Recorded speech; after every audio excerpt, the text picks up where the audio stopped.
I'm Steven Zuber. I'm just Sticky. Remember that time we had that podcast episode about difficult discussions? Yeah. Yeah. Yeah.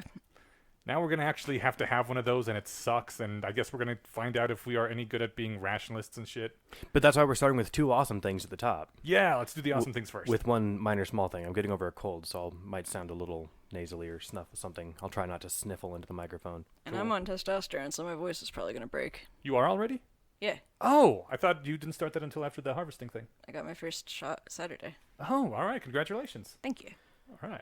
I got all those videos when I was in 6th grade about like, oh, during puberty your voice will break, you'll have wet dreams. I'm still waiting for all those things to happen. Your voice never broke? Like my voice is deeper, but I've had cases had where like puberty. that happens now seriously. where once in a while my voice will, it'll catch wrong or something. Right. But I never went through that phase like we had in the little education videos where it's constantly fluctuating. All right. I never had that.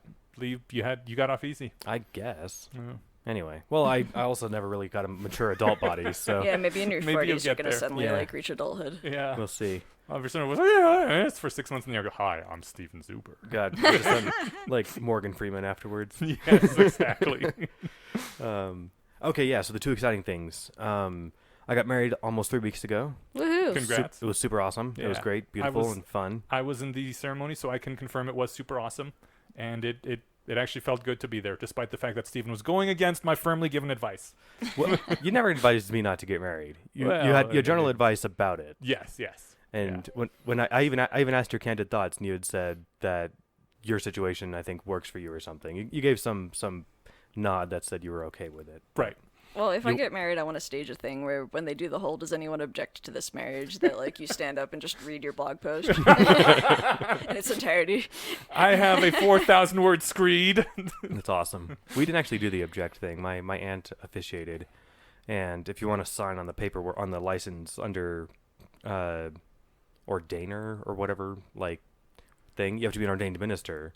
And so she became an ordained minister of the Church of the Latter-day Dude, and so did I. But it's a 'cause Latter-day Dude. yeah. Is but this like a Reformed Church of the Dude? And I think it's also called Dudism, but on the Yeah, certificate okay. that I got, it says Latter-day Dude. So So there's no orthodox dudism that it was rebelling against. not that I'm aware of. was she Okay. wearing a bathrobe and No. like drinking a White Russian because? That's She's how you n- can tell they weren't orthodox. She's never even Yeah. seen The Big Lebowski, but Oh no! You it's gotta tr- show it to her. I'm then. gonna give it to her as a gift. They're Yeah. getting so lax nowadays, man. I know. They'll let people who haven't even seen the movie become ministers. That if you read their website, which is just dudism.com, that totally fits with their vibe. That's their whole thing's super Actually, chill. that is pretty appropriate. So the two reviews I got from the wedding were Inyash had said this actually made me a little less hard against marriage, which or a little softer or something. It was maybe Yes, maybe yes. maybe that was the love of the moment. Maybe you've hardened again in the last 3 weeks, but No, it was nice. I still think it's a bad idea in principle, but you guys seem great, and yeah. thanks, buddy. Yeah. Well, and then Matt Freeman was there. Well, this might be personal. I'll leave. I don't know. Well, if it is, he said it to me. You might have been around. We'll take his name out. Okay. So a person said to you, Yes, a person said to me, who I'm leaving anonymous, whether just in case you know who you are. He said he's been he's been to 5 weddings, and this is the only one he's cried at. So I count that as a win. totally. Yeah, it was great, really fun time, and I went to an all-inclusive resort in Cancun for 4 days, 5 nights afterwards. What does all-inclusive mean? I'm about to tell you. It is so awesome because I had a coworker who was at Burning Man that week. So picture Burning Man, and then the exact opposite of that in every way. Wait, was there sand? I was about though? to say. Was there what? Was there sand? Because I think that there's probably sand. There in both was of those sand, locations. but it was within 30 feet of the beach. Okay. And so you're at the sand- beach. Yeah, beach sand is different from playa sand. Yeah, it's fun, and it doesn't hurt. It's also less acidic, right? Yeah. Like it Like, doesn't yeah, burn your eyes. the temperature varied from like 80 at night to 84 during the day, and as opposed to like 50 at night, 115 in the day. Rather than having to like bring all the subsistence and supplies with you, we just brought clothes Nice. and bathing suit, and like you bring, I don't know, it's like I think the fair tipping amount is like $1 every 2 drinks. So we'd just sit by the pool. People would come by all the time to ask if you want more drinks. You give them $1, you get 2 drinks. You don't have to tip it, then you're a jerk. But yeah, it was, and we left the hotel room once for breakfast just to see what was at the buffet. Like, so all inclusive means you don't pay for food or drinks while you're there unless you want to buy super expensive wine or something. And you get room service whenever you want. And it was amazing. Like, you could just sit there by the pool, you could hear the ocean, and it was adults only, so there's no screaming fucking kids all the time. Kids can be fine and great, but they're not awesome. They're not awesome for a relaxed vacation for bystanders. So yeah. Did you do any like seeing the ruins or that kind of stuff? We Scuba diving? didn't get around Not to scuba it. diving, but snorkeling. No, we just spent the whole time just hanging out. I think we're gonna go back next year. This was awesome. Yeah, so that sounds like a really great vacation, though. It Literally really do was. nothing. Yeah, Enforced nothing doing. and there are One enough of those. restaurants in the resort hotel thing to like that. We only went to the same place twice. What am I? Yeah, we duplicated a stay at one place once because I wanted to go back there for more sushi. Because it was like really good. Yeah. So Dang, like I should yeah, get it was married. it was great. You can do this without getting married, you know. Yeah. Yeah, I know, but I mean, I keep thinking about like, I was all marriage is this outdated social thing, and who cares? It's not anyone's business whether I'm gonna commit to this person or not. Now I'm like, a bunch of my friends are getting married, and they get lots of gifts and money, and then they get to go on a long ass vacation and throw a big party, and like, when do I get to do this? And then you get to have a bridal shower, and then if you have a kid, you get to have a baby shower, and then you just get more fucking gifts. Like, I had to buy all my own cutlery. We didn't register. We didn't make a registry because we had all the stuff we wanted. Like and it depends on the circumstance. But I think the idea comes from like the 50s where she's moving out of her parents' I know, house. they're both 18. And I'm moving out of my bachelor pad. And then like, all right, we need like a couch and a bed and cutlery because We I need literally yeah. everything to like populate a house because we're both 18. Exactly. We've been lived together for 8 years. So as far as like the big party and stuff, like I was won over by it, because I think it was important to her and that made it important to me. But then why it was important to her became clear to me. Just it's not about like it's not really their business, but that's not the point. It's us saying, hey, everyone come listen to us tell you how much we love each other, and this is about us and it's a lot of fun. So that was the whole thing. And it was from noon to 4, like a hard ending at 4, which was great, so that like people could still have their Friday afternoon. Nice. Yeah, it was a really good time. It was a good wedding. That was the first bit of good news. Oh, Despite the fact that I'm like trying to hedge and not say good things about marriage, it was a good wedding. thank you. And you're not inconsistent if you say that like anything about this was nice. You can, How dare you, Stephen, invite me to this party? Give me free booze. the second piece of exciting news before we get down to the nitty gritty here. We are in pre-production for the We Want More podcast. For a while, it was not going to happen because I hadn't heard back from my prospective co-host, which, when you think about it, is the best time for him to drop out, like Right. before we had recorded anything, right? Yeah. If he quit in 8 months, then we're just like, great, well, there goes 2/3 of the book or something, right? Mm-hmm. But yeah, so it just turned out my emails to him went to his updates folder and not his primary inbox in Gmail, so he thought I had ghosted him. But no, we were back in touch. I'm working on drafting our first episode. I think there's going to be some sneak peek teaser things coming out in the next few weeks. I'm not sure when this episode's coming out, so That's neat. This episode is coming out in 3 weeks. okay, so 3.5 weeks? there might be 3 something weeks. right around when this one comes out, maybe the week after. That actually sounds like a good date to commit to because I can release. Yeah. I think it'd probably be weekly, but I'm not 100% sure about that. So Okay. Alright, So I'm 4 super weeks. excited about it, and Yeah. if there's anything I could do to help you with it, there I will would be, wanna- and there is, and this yeah. will be great. So Yeah, all right. Yeah. So I can't wait to listen to this. Yeah. well, I mean, I hope not to disappoint. This is going to be modeled after the very famous and popular and well done series We've Got Worm, where Matt Freeman led Scott Daly, who had never read Worm, through the book by kind of just being there while he read it, and kind of lobbying ideas, like and snippets out of the chapter and stuff. What do you think about and, like, this? just both of them being fucking amazing at literary analysis. Like, it put so much added value onto the experience of Worm, and Worm is so good. I know. Worm and Ward and all of Wildbow's writings, and then having like really thoughtful, funny, intelligent people do this like deep dive, and See, that's what I'm worried about. Is they set the bar really high, and I'm emulating that bar, but I'm none of those things. So I'm going to lean I on think you're Brian a selling lot. yourself short. I agree. And I'll be able to talk about the story, but as far as analysis, he'll probably point out, like, "Oh, did you notice this?" I'm like, "No, man, that's fucking dope." That's why you got him on board, right? That's what it's there for. And so. like you've read it before, so you can go to him like, "Did you notice this?"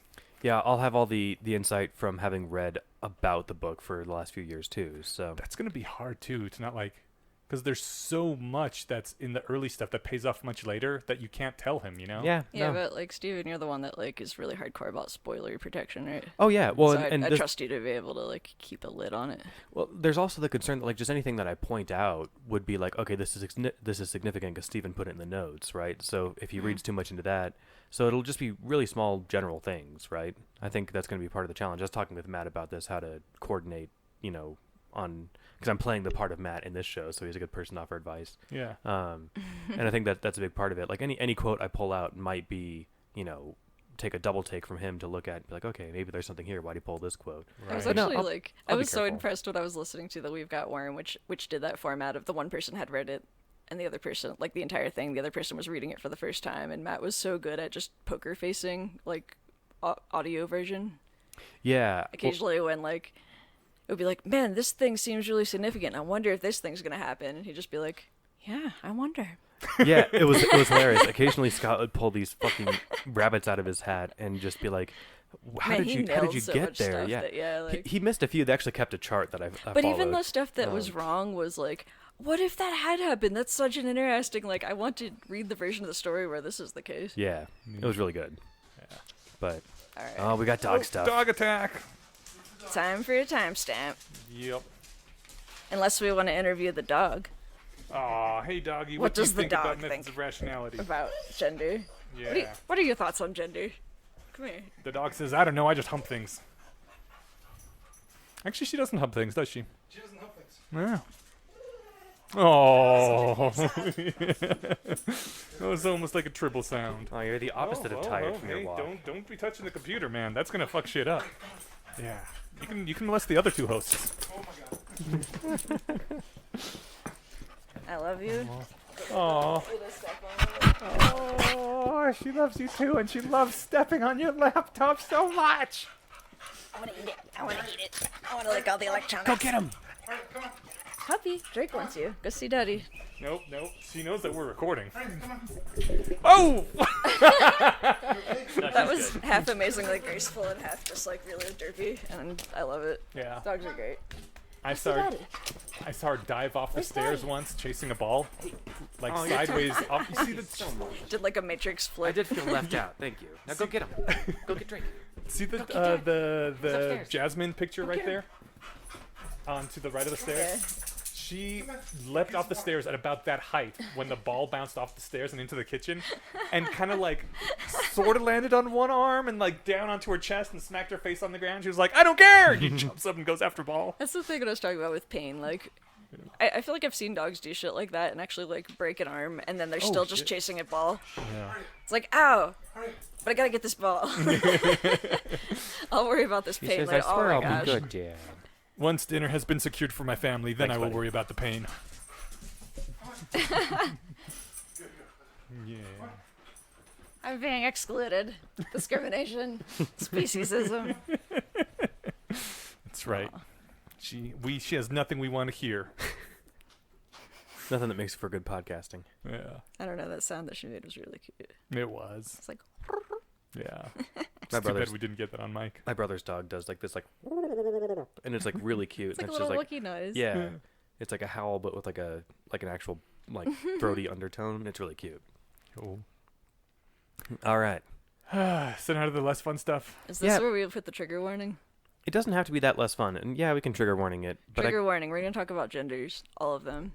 and if you're triggered by that, then tune out. This is not the podcast for you. Yeah. So I don't want to like set the tone for the conversation, but it's not as dark and grim as I think you guys are making it out to be. This is an interesting thing to talk about. I don't know a lot about it, and I'll say from the outset, I think a lot of my like my inability to quite grasp a lot of this stuff, which I've been, trying, not that hard. I've been learning about over the last few years. But part of it is from just like a borderline sociopathic disregard for what other people think. and yes, that comes from like the privilege of not being in an attacked group, but I've definitely felt like unsafe and, harassed and stuff. So like it's Like not because of your gender, yes, at some point I went to middle school. or But everyone gets attacked. yeah, like it's I mean, It's the so great equalizer. yeah. Middle school. exactly. It's terrible for everybody. Yeah. But it's just like, I mean, if somebody, and I get if I was struggling with an identity or something, or whether it was just from trying to figure out who I was, or from people being dicks to me my whole life, and somebody said, "Excuse me, sir," or "Excuse me, ma'am," on the train, and like if someone said that to me now, I'd be, I'd like, all right, I don't give a shit, like I don't know who you are or whatever. I've really got nothing that people do to me that bugs me. Like unless they're being rude. By rude I mean like not even to me. Like yesterday on the train, it was just so rude in your presence. yeah, it was so crowded that people were standing, and there were these two girls, or these two female presenting humans, who they were sitting. It doesn't the trains were two seats that face each other on each side, right? Mm-hmm. So they had their feet up on the seats across from them, and their backpacks next to them. Okay. And they just sat there and talked loudly, diagonally to each other the whole time, ignoring the fact that there's a press of bodies nearby, like of people who like to sit down, like cripples like myself, who I had to walk 1.5 miles to the train station because the usual one I had wasn't working. So damn. not a huge deal, but it was like I was really looking forward to a sit, and I didn't get one because they were sitting there being as rude as possible. So that bugs me. Yeah. But it wasn't because they said anything to me. No, but I mean, like, I guess there is you're kind of saying that I'm not part of an oppressed group, but you do have an invisible disability. Yeah. That's a pretty rough position to be in. I know a lot of people that have, like, various autoimmune things or various forms of strange rheumatism or arthritis where I'm in constant pain, and yet I look normal, and I can actually walk around, and sometimes I can completely function like a normal person. So then, like, if I ask for special accommodations, people think I'm being a wuss. Like, one of my friends had to use a cane for a while because she couldn't walk. And was getting made fun of by people calling her a special snowflake. Oh my god. Because, Wow. like, she looked like I think she was actually in her 30s, but she looked like she was in her 20s or teens at the time. It's just like, look That's at you. fucked up. Like, and she had a cool cane. I mean, she was goth, so she had, like, a cane with, like, a demon head or something on it. Because, like, why not? Yeah. And if it looks decorative, maybe people are thinking it's just some, ornament or something. But Yeah. I've actually thought about using a cane so I can get a seat on the train most times, but it's not worth it to me for the effort. Plus, I don't know where I'd put it at the office, and I Yeah. don't want to attract the attention. And And I also don't need a cane. Yeah, well, the attracting attention part, apparently people go out of their way to be dicks to you. Like, if you're somebody that can walk ever, but have mobility issues and occasionally need to use a wheelchair, people will give you shit if you get up and walk out of the wheelchair. Like, Yeah, I can see that You're not from really dick bags. disabled. I will say that every time I'm on the train, if somebody comes on who clearly needs a seat, somebody will these two girls wouldn't because they're rude, but they someone else will get up right Everyone away and be like, here, except those have two a assholes. seat. So at least train etiquette exists. So I think I'm like the exact opposite of you, which is probably why I've been dreading this for, I don't know, well over a year. I'm not sure how long exactly I've been dreading it, but I have like almost a pathological need to be liked by people, and so this has been like really shitty, and I finally like broke and make a blog post about it, and then that's how I guess all this happened. So now it's coming out, and that is why I have this feeling of dread and despair about the whole episode. Yeah. But maybe it won't be that bad. Although, back up, you were saying you're the exact opposite. What do you mean, as far as... Oh, because Steven said he has like the almost sociopathical okay. not caring about what other people think, and like I would like to get there. I have this friend. Have you met Chris before? maybe. I have this friend Chris, coolest guy in the world. Like, came from. It doesn't matter. He's just chill as fuck. And one of my best friends, and he says there's exactly 4 people in the world whose opinions I care about, and I'm one of them. There you go. And that's actually a philosophical thing for him. He's like, everyone should care about their own opinion, and too many people don't. And he's got a whole thing about it. But like, he's polite to people. He doesn't go out of his way to offend anyone. But like, if someone doesn't like something, he's just like, I don't care about your opinion. So whatever. Yeah, And I wish I could be that way. My perspective isn't so much like a disregard for other people's opinions. It's more of their, like, I want to be well regarded. I want my peers to think well of me. I obviously care what you guys think of me. I care about what my friends and family and the people that I care about think of me. Yeah, but is that because you care about your own social status, or because you care about this person because you like them? Well, It almost seems more like... with you guys, it's because I like you. With my coworkers, okay. it's purely for status. Like, I mean, they're That's nice. a- I like them, self-awareness. and we're friendly. But like, I mean, we're not like friends, which is fine. You don't get like friends at every Yeah. office. It's just, we're friendly, we get along. That's all that really matters to me. But like, if I learned that one of my guys didn't really like me that well, but as long as we can maintain a professional relationship, then hey, that works for me.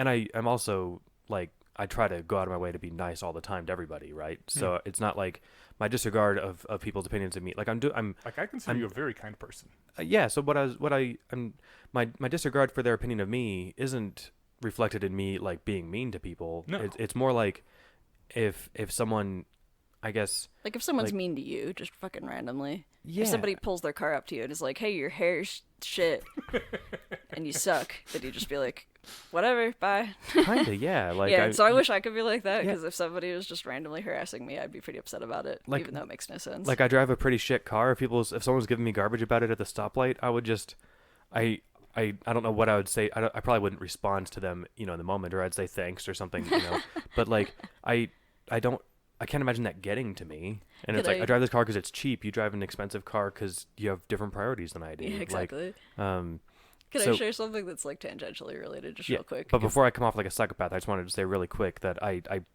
do nice things to put out niceness into the world. Yeah. So like I want to make clear that my tendency to like not care about people's position on me isn't me disregarding them too, right? Them as people. It's just me disregarding like I don't, if someone came, yeah, like you said, someone it's you hates not my being hair. like over like preoccupied or Yeah. like I think I am pathologically like what you're saying, Inyash, kind of upset by or like concerned about what people think. I wish I could be more the other direction. I don't know how this turned off for me because I was that way up until several years ago, but I didn't mean to. Yeah, Hope I make that change. But it's just it's just a dumb joke, I guess. But this is something my dad told me. He said that he was stuck in traffic one time, and people were honking horns and like doing the thing that. It makes no fucking sense to me, but they get all irate and then they start honking horns and yelling at each other like they think it's gonna fix the traffic. And some guy was like honking his horn and cursing and screaming and just being really like verbally abusive. And then this other guy rolls his window down and goes, "Oh, and I had always spoken so highly of you." And I've just been waiting to use that. that's a good one. I've been keeping that one. Yeah, keep it in your back pocket. I was in a traffic incident on the way back from Fort Collins a couple months ago, and there was this like quarter stretch mile where it took us 45 minutes because they'd closed 2 of the lanes and everyone panics and doesn't know what to do. And people were leaning out the car window, like bumming cigarettes from each other and chatting and just like hanging out. So there was some nice camaraderie. It was the exact kind of opposite of pissiness. But speaking of Typical Denver. of I don't know, angry stuff or whatever. So the topic, I keep getting us off of it, so I'll try and push us back on. Yeah. So you wrote some, but I thought they were an expression of where you're coming from on this issue stuff. And Right. so for someone to say, oh, they weren't well reasoned, it's like it's your position, it's your feelings. Like you can't say your feelings aren't. You can say someone's feelings aren't well reasoned. Maybe. If they were You based can't on say that they're not feeling their feelings, right, you can, but you can't say, hey, look, you're or your feelings are wrong. yeah, you can say your feelings are based on inaccurate stuff if like someone's saying I stay up at night because I'm terrified of asteroid impact or something. It's like you probably don't have to lose any sleep about that right now, right? Yeah. So then they can calm down because their feelings are based on something that's not true. But you're internalized. This was a really well thought out. I read them twice because I thought they were really good. Oh, wow. I That read them more times than that. well, they're also really short. So you wrote 3 short posts that came up. Somehow I think gender stuff came up on the Yeah, by the way, I Discord. don't think we've said the G word. We're talking about gender in this episode. No, we dropped the trigger warning at the top. Yeah, That's but we fine. didn't say what the topic was. We just alluded to the fact that it's upsetting and then went on a tangent about cars and stuff. We like we said do. we said gender, but Did we? okay. Okay. We said the yeah. word gender. Yeah. So gender identity, gender politics, and gender Gender science and all that stuff. No, I think gender But science is going to be next episode. if there's I have Good so points. much to say about that, and We If need it- a whole episode for it. if there's good points for sound bites where you're like, oh man, there's a quick scientist in science interjection here that can resolve this. quick then science pl- interjection. Did you know that you could be XXXXY? I did know that. Because I told you. No. I've known this for Oh, a you while. knew this. Okay. Cool. I knew that. It's not that uncommon knowledge for anyone who's like. I into thought you were going the to say it's gender not that thing. uncommon. It was actually Oh it's no, an no, it's incredibly extremely uncommon, like but it's the chromosomal knowledge abnormality. is not uncommon for anyone who's had these talks. I think Jamie Lee Curtis has a Y chromosome, right? Really? The actress. It's possible. I I don't think they have a congenital. Oh, CAIS. Is that the Congenital unresponsiveness to? adrenal, know. No, androgen. androgen insensitivity. Yeah. So they did, she didn't. Jamie Lee Curtis. Now we should check her Wikipedia before I keep spreading this, but I at least heard that and I believed it. So Yeah. but I heard Yeah. that 15 And that years one's ago. pretty common. Yeah. So whatever, but I'm curious how all that stuff ties into gender stuff. But the beginning of this conversation was, I think it came up on the Discord, and then either you or somebody mentioned Was your it- blog. Yeah, was it And- directly in response to your Yeah. post, Enosh, or Apparently, was, some did people somebody on our link to it? Discord follow my blog, and so someone directly brought that up. And Okay. was like, hey, about this thing you said. Well, in your defense, you didn't post it to the Discord. You No. use your blog for your expression quietly in the corner. Yeah, We it's barely kinda like talked your about it on the journal. It's podcast. public. It's And- it's less my journal now than it used to be. When I first started it, I just put all my stuff there as a stream of consciousness dump, and now that there's actually I want to be at able to least- do that. now that there's several dozen people reading it on a regular basis, I don't do that anymore. I still like post things, but like this is something, if this was just my journal, I would have written about this at least a year ago, but I just kept Well- hiding it because I knew that, well, there's some people that read my stuff. And At least a year ago, you did write. I remember a post about hating your gender, yes. and I remember that one being really sad for me to read because it was actually like the lived experience of a lot of guys that I know, and Oh. kind of my own experience, which is weird. And I guess I'll get to, but yeah, like I read that one too, and it was a bummer. And it's I think we talked about it a little bit off air at some point. And and maybe it was me trying to convince you that like fuck all those people, man. Like people gonna be people. They're gonna think and do dumb shit. But like at the end of the day, I mean, you just do you and try to be happy. You the know. problem is that I believe it, right? Like statistics don't really lie. Men are more violent and they are generally the predators. And just because it's only a small fraction of them doesn't mean that anyone is wrong if a man is walking behind them during the night hours. Sure. But I mean that's So but that's all shitty, that but means it's that also a fact. people have uncomfortable associations about you. The what? So you're saying that it bums you out that people have uncomfortable associations about you? Well, yeah, it Just- bums me just out for that I'm seeing part of the it. predator class. Well, like, sure, I guess, but I'm not challenging that fact. I'm more just like I'm trying to figure out why that should bother anybody. Like that's like someone should feel bad for being black or American Indian or something. oh, I feel people super do. bad for being white. Yeah, Well, so see? people tell me I should feel bad for being white, but like I don't get to pick my parents, Yeah. Right. right? So like no, I know, like I- it rationally doesn't make any sense, but And Also, I've there's a seen little people bit who have of- like the white guilt thing, and Yeah. it makes no fucking sense to me. I have Like less if of it anything, now, but, this is like- my trump card for that. I keep this in my back pocket. My great, maybe one more great grandfather lost his left thumb fighting for the North in the Civil War. All right. Like you That's know, something. so I'm not sure what that cost him in terms of livelihood, but he and I know they were farmers. So like, how do you do that with one hand? yeah. So he sacrificed a good portion of his adult proficiency to help, liberate the. I mean, you fight for your country, etc. All that stuff too. Yeah. But I never met Major Gilmore, but there's a that's actually his first name, not his position in the military. His name is Major. Yeah. That's Um, amazing. So, I don't know if he was anti-slavery, but I suspect he probably might have been if he was half as cool as my great grandpa. Yeah. So I mean, my Quaker ancestors were abolitionists, but I still feel bad because I also still benefit from white privilege and so forth and so on. Which I don't get to choose, but I mean, it still kind of feels shitty. Like the same way it feels shitty when I pass some homeless person, and it's like probably life circumstances made it so that I have a job and can afford stuff, and you can't. Like, that sucks. Doesn't mean that I'm bad. Yeah. yeah, maybe I am a psychopath because I mean, yes, No, I there think are you're- privileges and stuff that you get from everything in every walk of life, and it depends on privilege is its own whole magic word that we could do an episode on. But Yeah. I don't Right. think you're a psychopath. I think you're healthy. I think the rest of us who hate what we've been born into are the ones that have issues. yeah, I would say that if I could tune down my level of disconnect like by 2 notches, that'd be great. Well, I don't know. Like, say you were in the world of Avatar: Last Airbender and you were born into the Fire Nation. Should you feel bad just because you were born into the Fire Nation? Right, I don't think so. Right. But a lot of people would. Well, so Like, if I was in the Fire Nation, I would feel bad for it. what you do instead is try to lobby from within to make the Fire Nation less shitty and make Yeah. it better to the people that it's subjugating until they can find a way to get things better, right? Right. So like that's what you can do if you're to the extent that I wield any power of white privilege. I do it by not being a dick to people and I call people out on their bullshit if I can, right? Which is doing good. That's all that one can do. What am I supposed to do? Like just Well, you can do a lot, but I mean, That's why I'm also, saying like, you can you're go way healthy. above and beyond and, like, self-sacrifice yourself to death, which I don't think is good either. Well, that's my thing is so like beyond that or just like I don't know, making a YouTube video of you whipping yourself, saying I'm really sorry. Like, what are you sorry for? I don't know. That's why I'm saying, like, those of us who have this internalized guilt are the ones with the issue, but, you know, it doesn't make it go away to know you have it.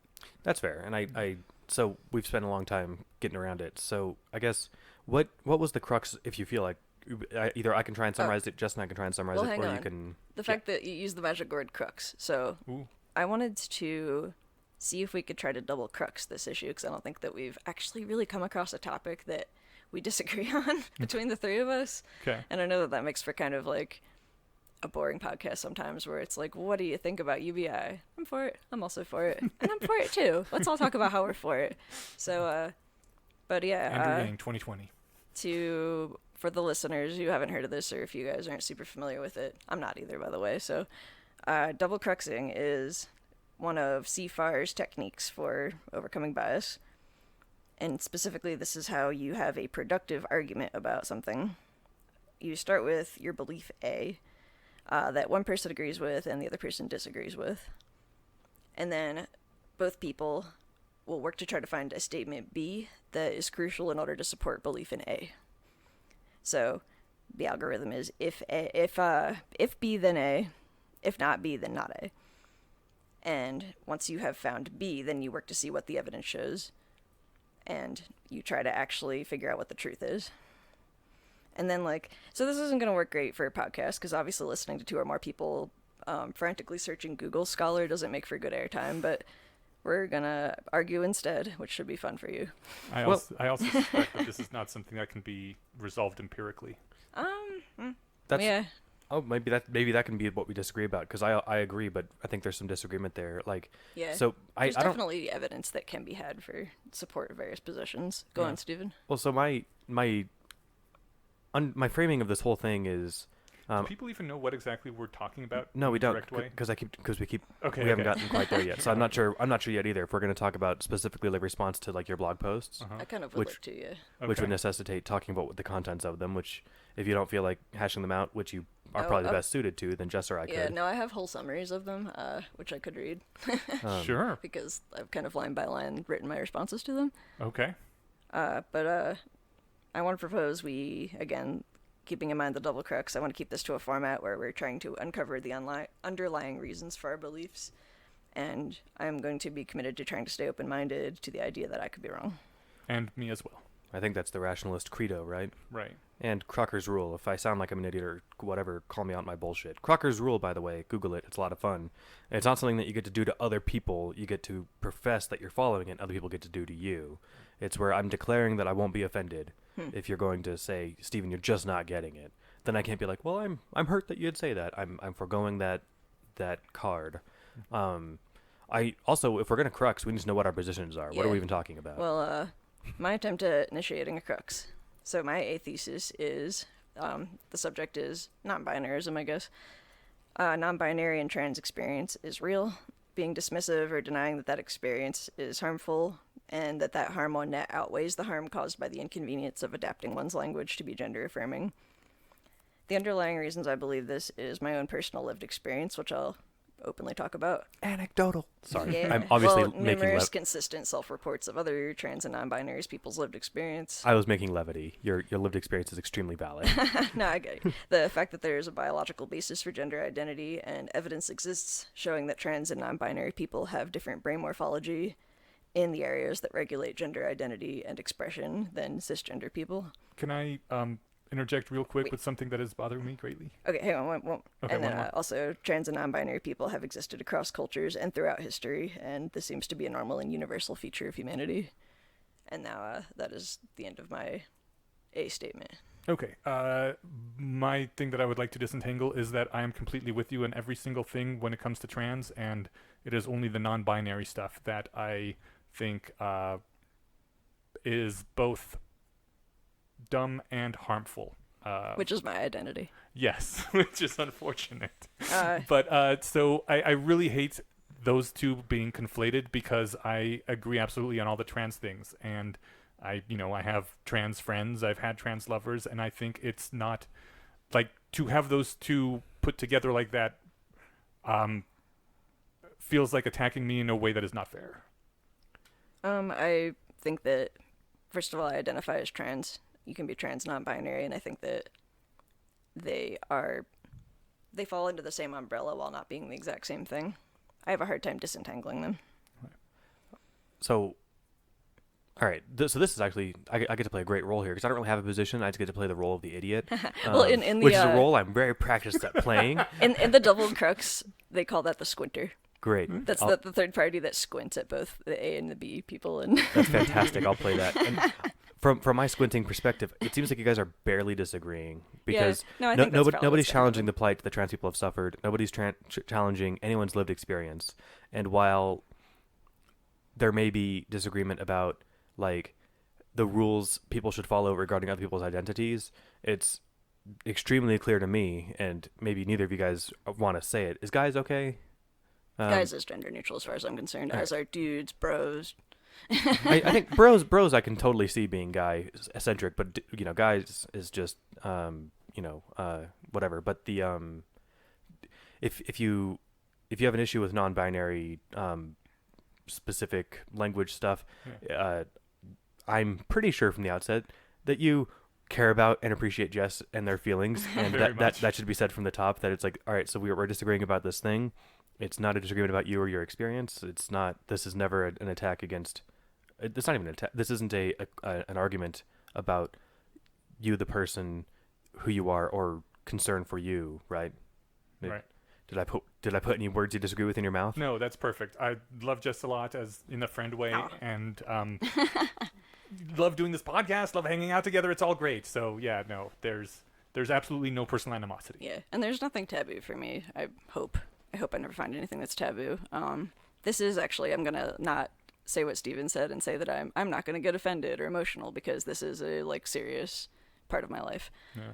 Kind of, I think it's the same if you kind of wanted to talk about sensitive race things and you invited your Polynesian friend. Right. And you're like, now we're all the three of us white people going to kind of attack you, and maybe you're going to end up saying insensitive stuff that brings up lots of trauma, which you're not trying to do. Anyway, though, before we get into it, I also want to say my B statement.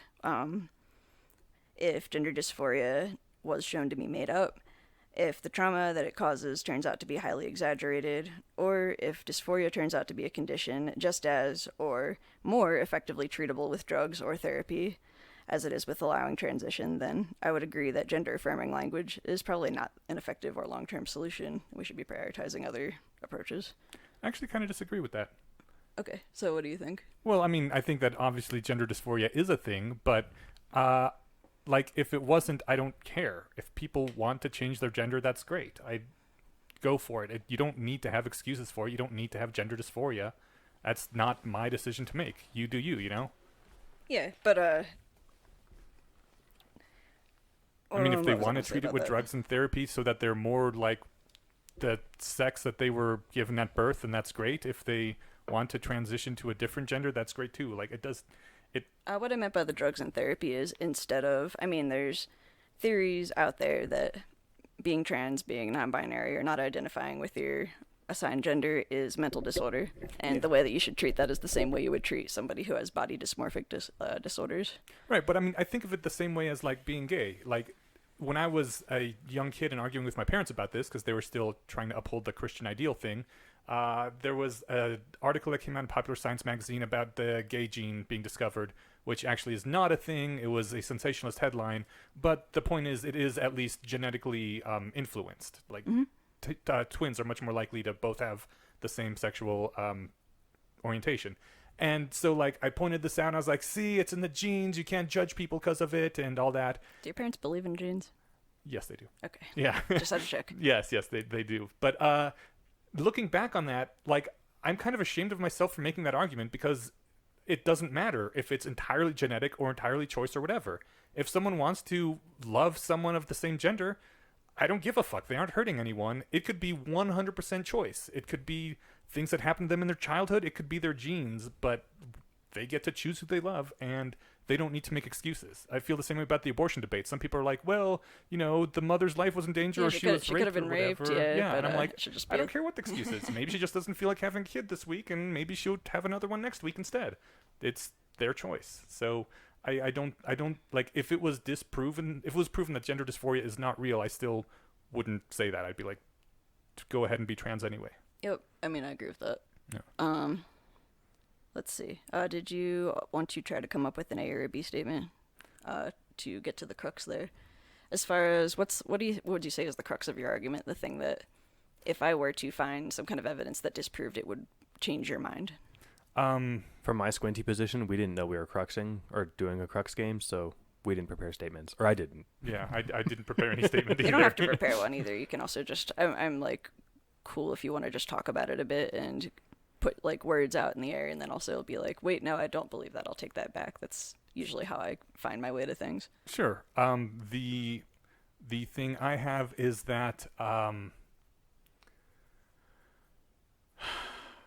there are quite a few people I know. Not quite a few. That's a lie. There's more than one person that I know that There's these two very specific people that I'm thinking no, of not right two now. very specific people I'm thinking of, but it's happened more than one occasion that I meet someone and eventually I discover they want to be known as they, and they are non-binary, and this person looks like a standard presenting either male or female, like in mannerism, in how they dress, and how they look, everything.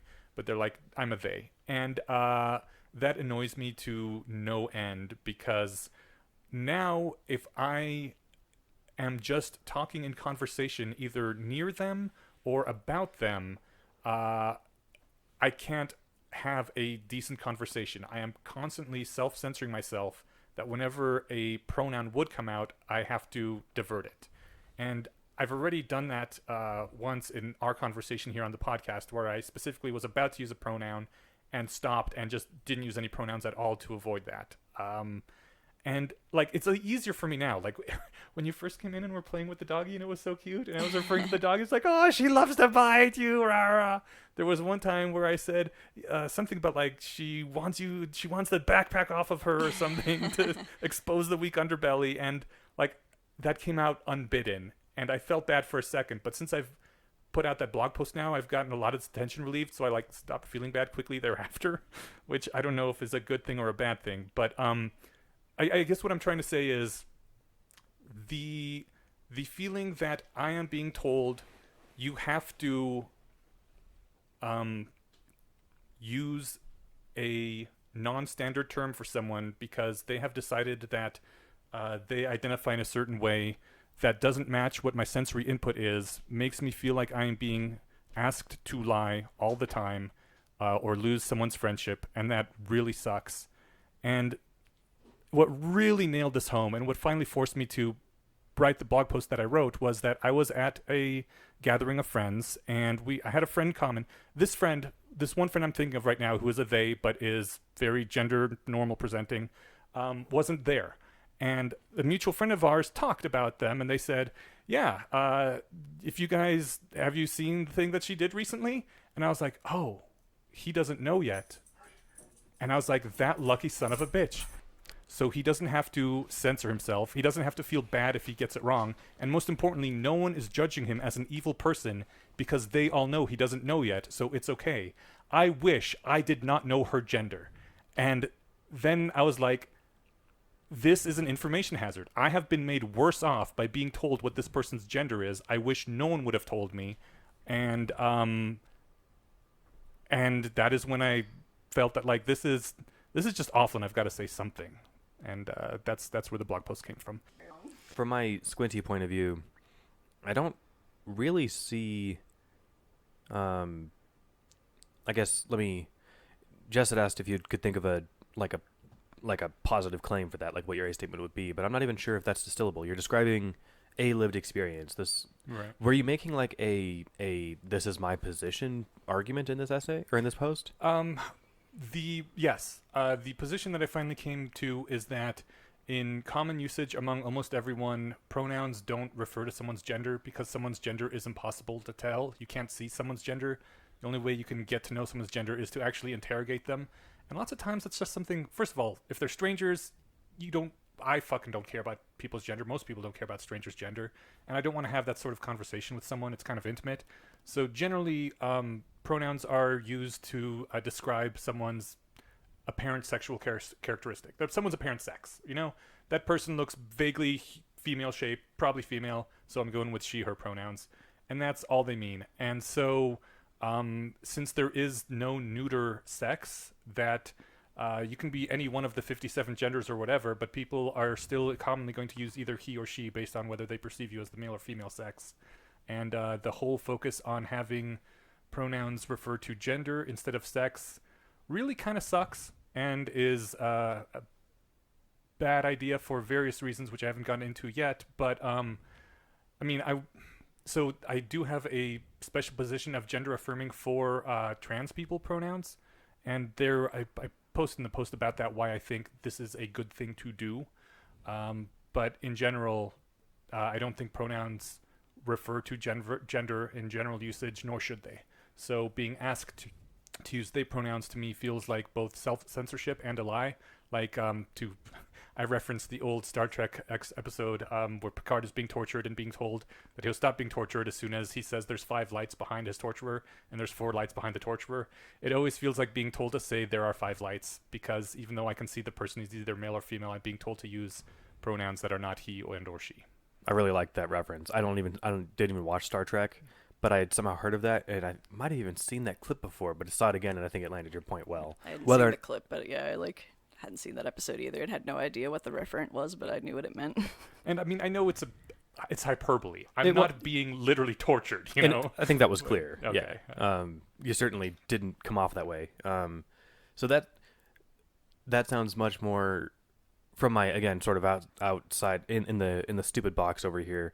That sounds like much more of a crucible position, because you made claims about what language is used for and has been used for. Yeah. So at least that's in principle arguable about. Yeah. Your experience of feeling this bums me out because I feel like shit if I accidentally gender somebody when I didn't mean to, and I hate feeling bad, and then it makes me feel guilty because then I don't want to be around that person, but I like that person, but then I feel bad if I mess up, and you're on eggshells.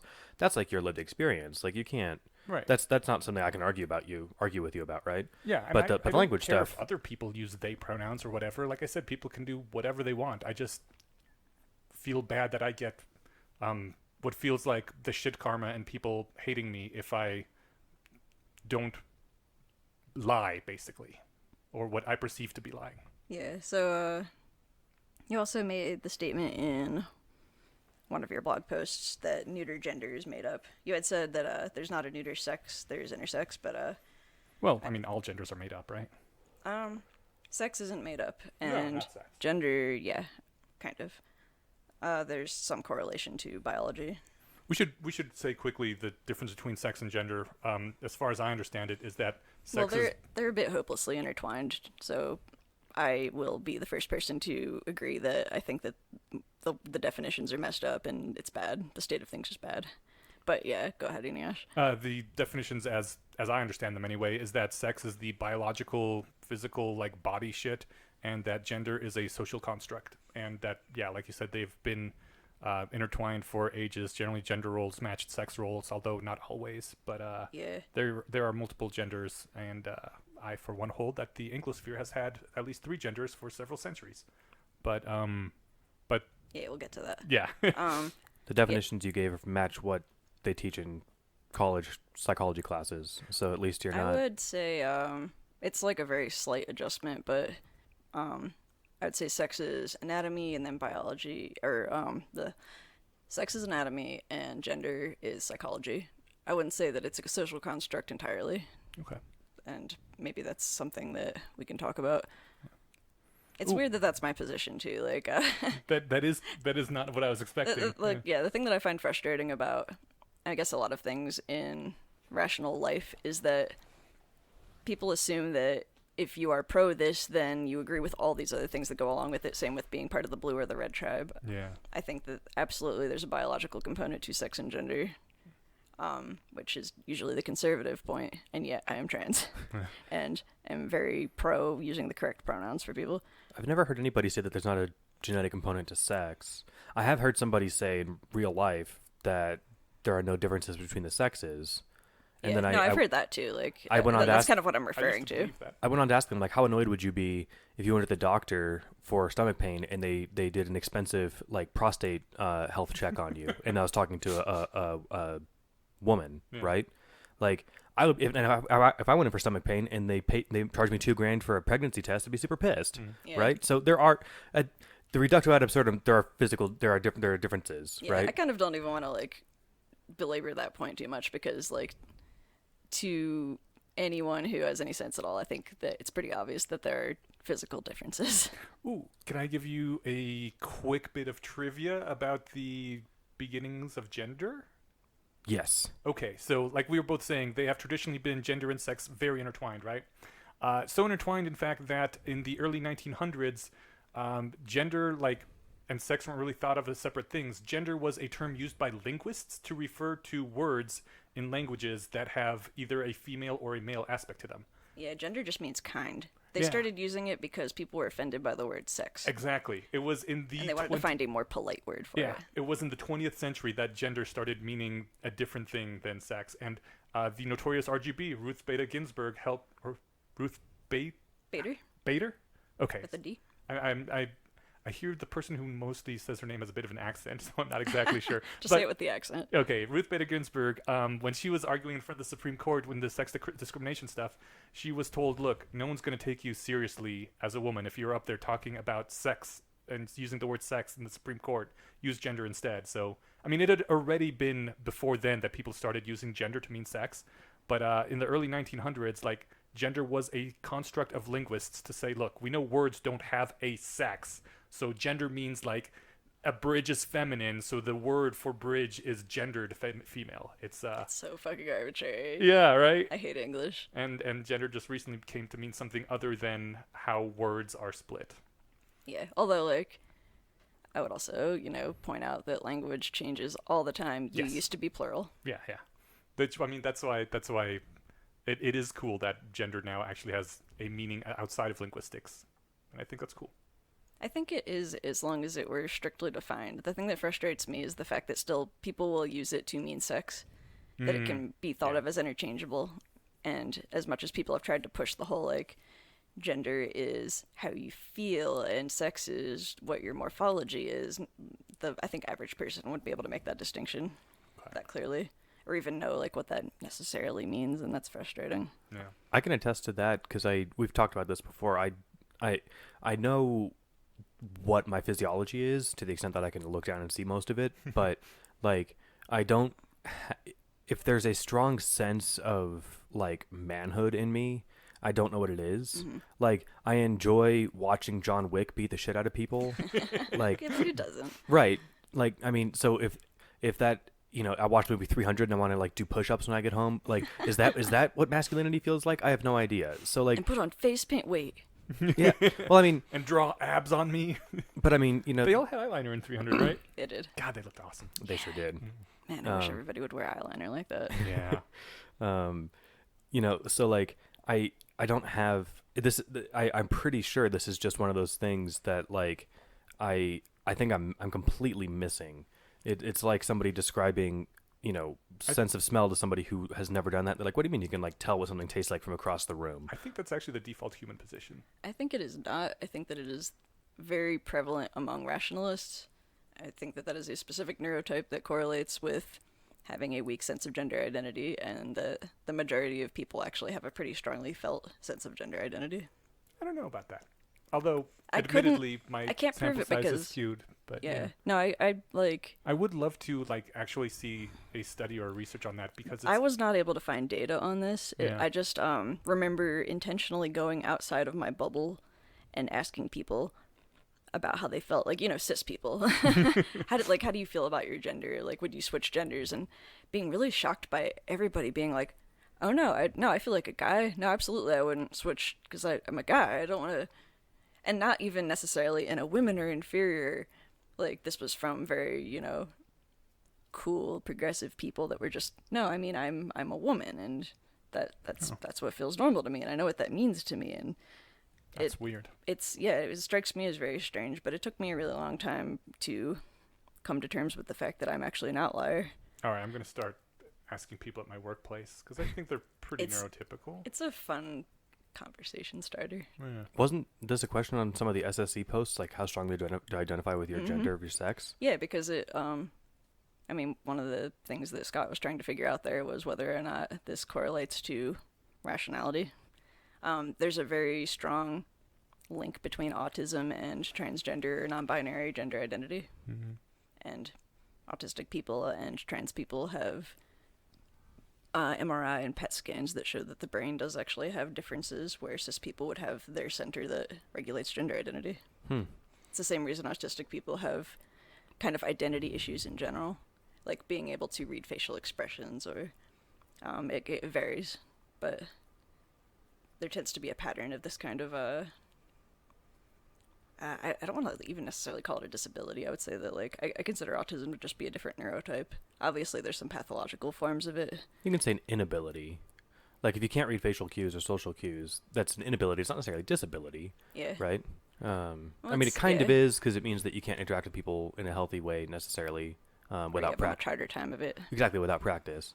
That's also a thing among, apparently, like, psychopaths have a hard time telling people, like a sad face from a neutral face. Yeah. And not equating autistic spectrum people with psychopaths, but that is a difference that makes an important difference. The thing is, psychopaths get a bad rap. I mean, the thing is, it does, tend to mess with your ability to know morality and good and bad because you don't have other people to model as well. But I mean, I know a psychopath. Yeah, no, I know people who are psychopaths, and they're like guys. I'm right here, and they're great people. I don't think the psychopath I know is a great person at all, but at least she's trying. She's glommed onto some social rules, and it's working for her. That's cool. Yeah. A book series I enjoyed, it was I am not a psychopath, or I am not a serial killer. You know the one I'm talking about, right? Yeah, I do. Yep. Yeah, By that was Dan Wells, right? Dan Wells. Yeah. I've never read them, but like he's been at cons and I've talked to him, and I listened to his podcast for a pretty long time. Right, I was writing excuses, excuses. right? That was a good one. Yeah. It was a little bit weird and religious sometimes, but that's because get over that. That's because what's his name? Cast, yeah. Anyway, so yeah, she had these. We had several posts, but I want to talk about specifically versus them, and then the follow-up post to it, which was reducing the spectrum to a binary. Yeah. So, versus them was the essay that you wrote in response to people who were confused as to why you said you had a strong aversion to they/them pronouns. Shit, essay makes it sound all fancy. Well, I mean, I don't know what you would call it. I just call it blog posts. That's an essay. Anyway. Okay. No, maybe it's not always an essay. There's arguing definitions, guys. Right, It sorry. was roughly that's literally why we're here today. roughly 7 paragraphs. Okay. Give or take 1 or 2. It was just they weren't long, so little things. So you had said that you had 2 answers, and versus them was going to cover the primary driving reason, which was your emotional answer to this, which was, you kind of just summarized it. But to go over it again, you had said that you don't care about anyone else's gender unless, like, they're a romantic or sexual partner. You don't want to take the time to learn the definitions of all the various genders, all the pronouns. Certainly not if we're up to 27. That sounds exhausting. Yeah. And I'm told that's the number. Oh, I don't even know. Well, see, that's the thing is if we, I'm sorry I'm interrupting, but that's like if we're gonna say, oh no, there's at least 3. There's male, female, and non-binary, and then maybe there's 4 because someone feels this way. Like it'd be weird to draw the line at 22, I think right? tomboy counts as one. Right. So I mean, I do want to get to that too. But I mean, I am told that people are being told who are looking. I overheard a conversation at a coffee shop once, and they were apparently talking about stuff they were hearing in class. I don't know where they went to school, but they were said, "Oh, there's 27 genders now." Mm-hmm. Like they're discovering new ones in the jungle or something, right? So that sounds like a burden. You mentioned, sorry, just this is a side thing. Which so aside, actually, I'm not going to sidetrack us. Go ahead. No, it is super related, but it's not exactly what we're talking about. So. I mean, I'm kind of, you can't just leave me hanging on. Okay, sorry, I did this.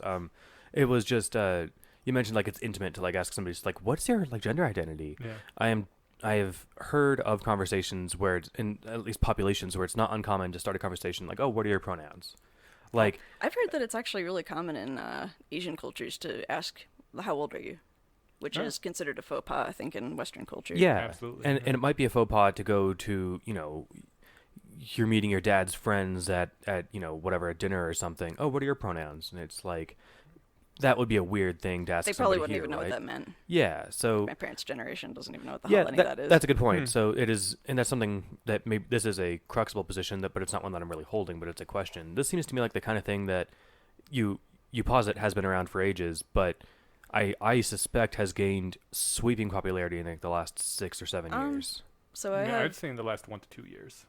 I have like data on other cultures that have had more than 2 genders, but like I'm not claiming that the current set of how people use pronouns and what genders they identify as and what things aren't okay socially, are exactly the form that things have been around.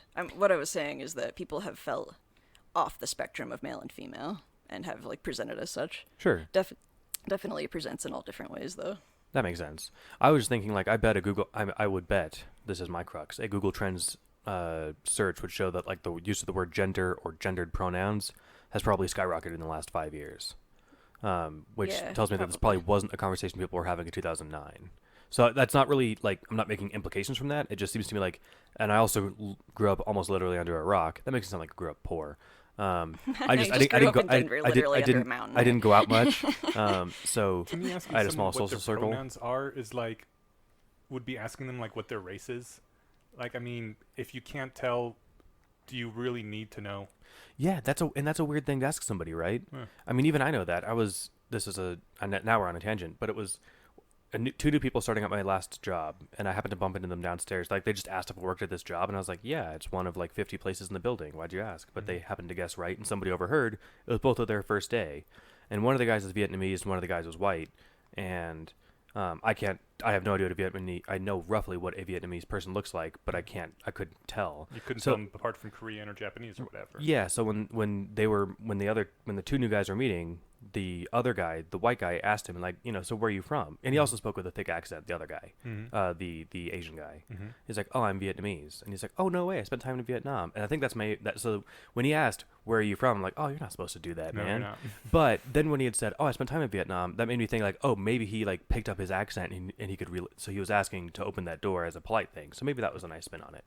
But yeah, so my imagining of like going to somebody asking like, what's your gender identity, would be kind of like, what's your race? That's kind of a not to me bad analogy, I think. Yeah. Other than people might welcome the question in some communities. Yeah, I'm like generally pretty happy when somebody asks me what my pronouns are, because what that means to me is I'm effectively signaling queer.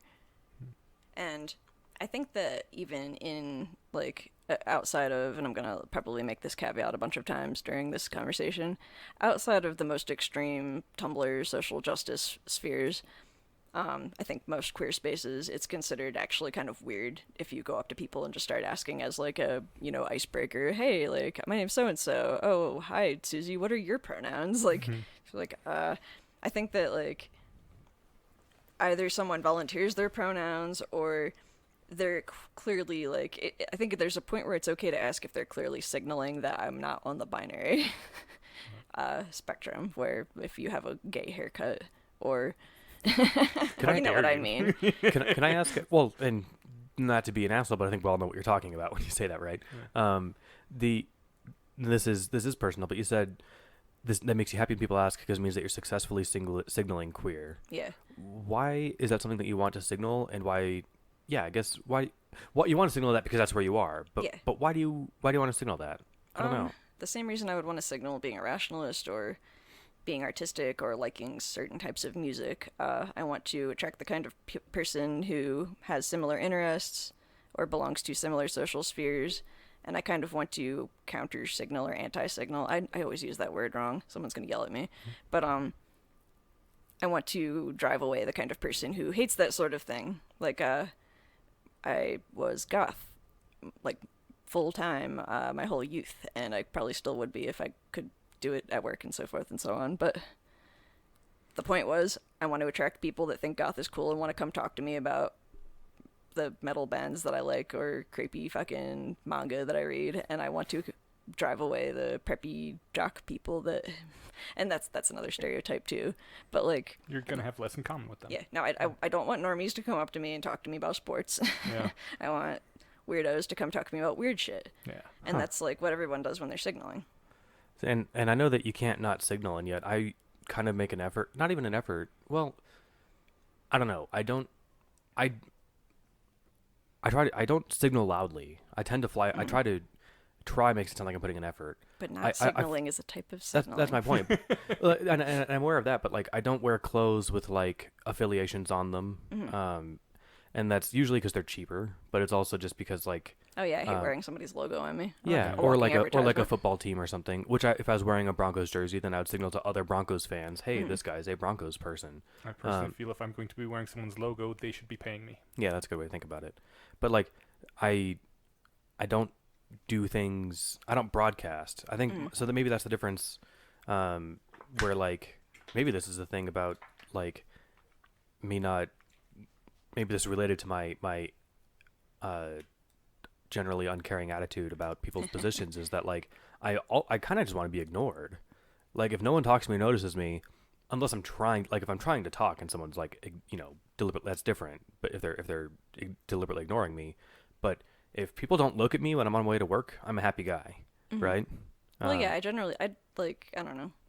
It's more, first of all, I signaled way harder when I was a teenager, which most people do. That's like your prime signaling time because you're trying to form your friend groups outside of your family and find your potential mates and whatever other Forge some sort of identity. evolutionary psychology things may or may not be going on there, but I'm grinning because that's when I wished people would leave me alone the most. yeah, no, I mean, that was the other reason I dressed goth is that most people do actually leave you alone. That's actually a signal of don't fucking talk to me unless like you have something interesting to say. Yeah, anyway, we've gone a bit. God, I wasted my entire youth. Not dressing in goth. Yeah, well, because I figured I wasn't cool enough to be one of the goth kids. But the goth kids aren't cool. Like, Dude, the goth kids were fucking awesome. I would have killed to be a goth kid.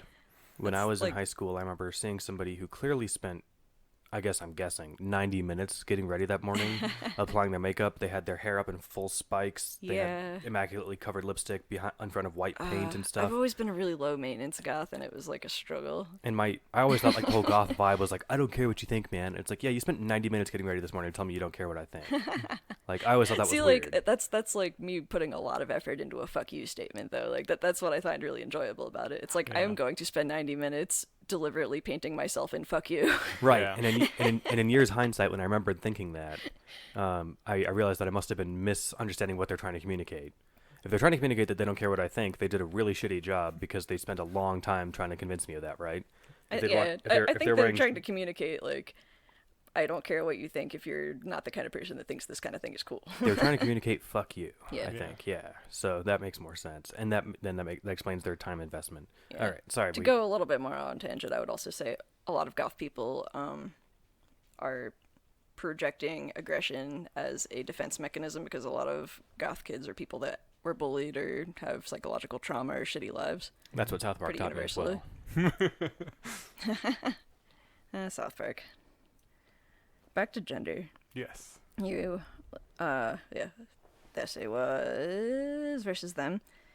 The other claim was that you don't care about anyone's gender unless they're a romantic sexual partner. You don't want to take the time to learn all the 27, 24 However many. genders. Can I add a squinty question while we're just because it was that last line about you don't care about someone's gender? Can you qualify that statement? Because that could be like, I don't care about what your gender is, or like you just don't like you don't care what football team they care about. Is it that level of caring, or Yeah. like a disregard? Because I don't care about Do you this. anti-care?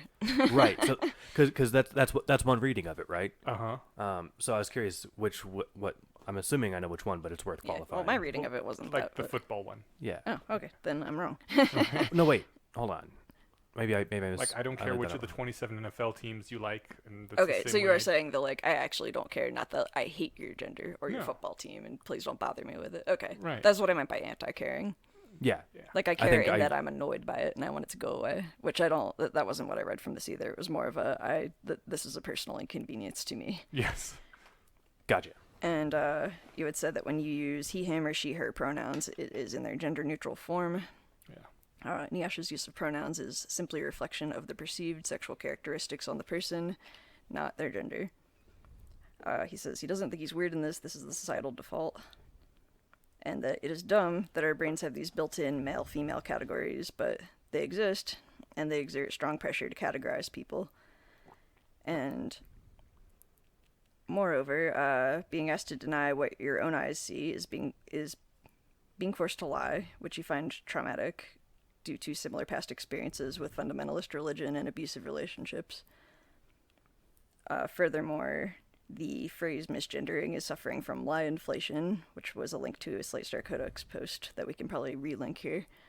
But basically that just means that a lie kind of expands and encompasses more other similar lies. What it means is that there is actually a serious harm you can do by misgendering a trans person, because they've put a lot of time, a lot of money, a lot of effort into becoming this new person. And gender is not just biology, it's also socially mediated. It's when someone's kind of on the fence, how they're treated by other people or how they wear their hair or something may push you one way or the other. And more importantly, like, a lot of people are hung up about what someone's real sex is, right?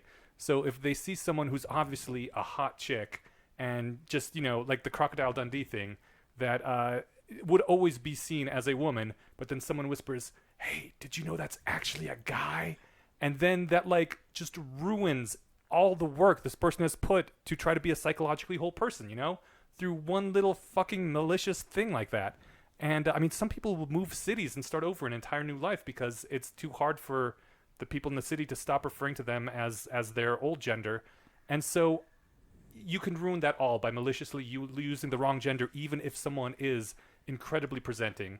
And even if they're not, if they're like borderline, the way other people treat you makes a difference. So it is malicious and bad to misgender someone intentionally. But on the other hand, that's been expanded to the point that if you don't use whatever gender someone says is on their name tag, then you are treated as badly as one of those bigot fundamentalists who goes around trying to ruin people's lives. It definitely strikes me that there's a difference in kind and difference in scope of what's going, of like the harm that's happening from, like, especially maybe the harm that's happening might be more subjective to the person that is, if they're feeling harmed by being misgendered or not, but the intention difference makes a huge difference, right?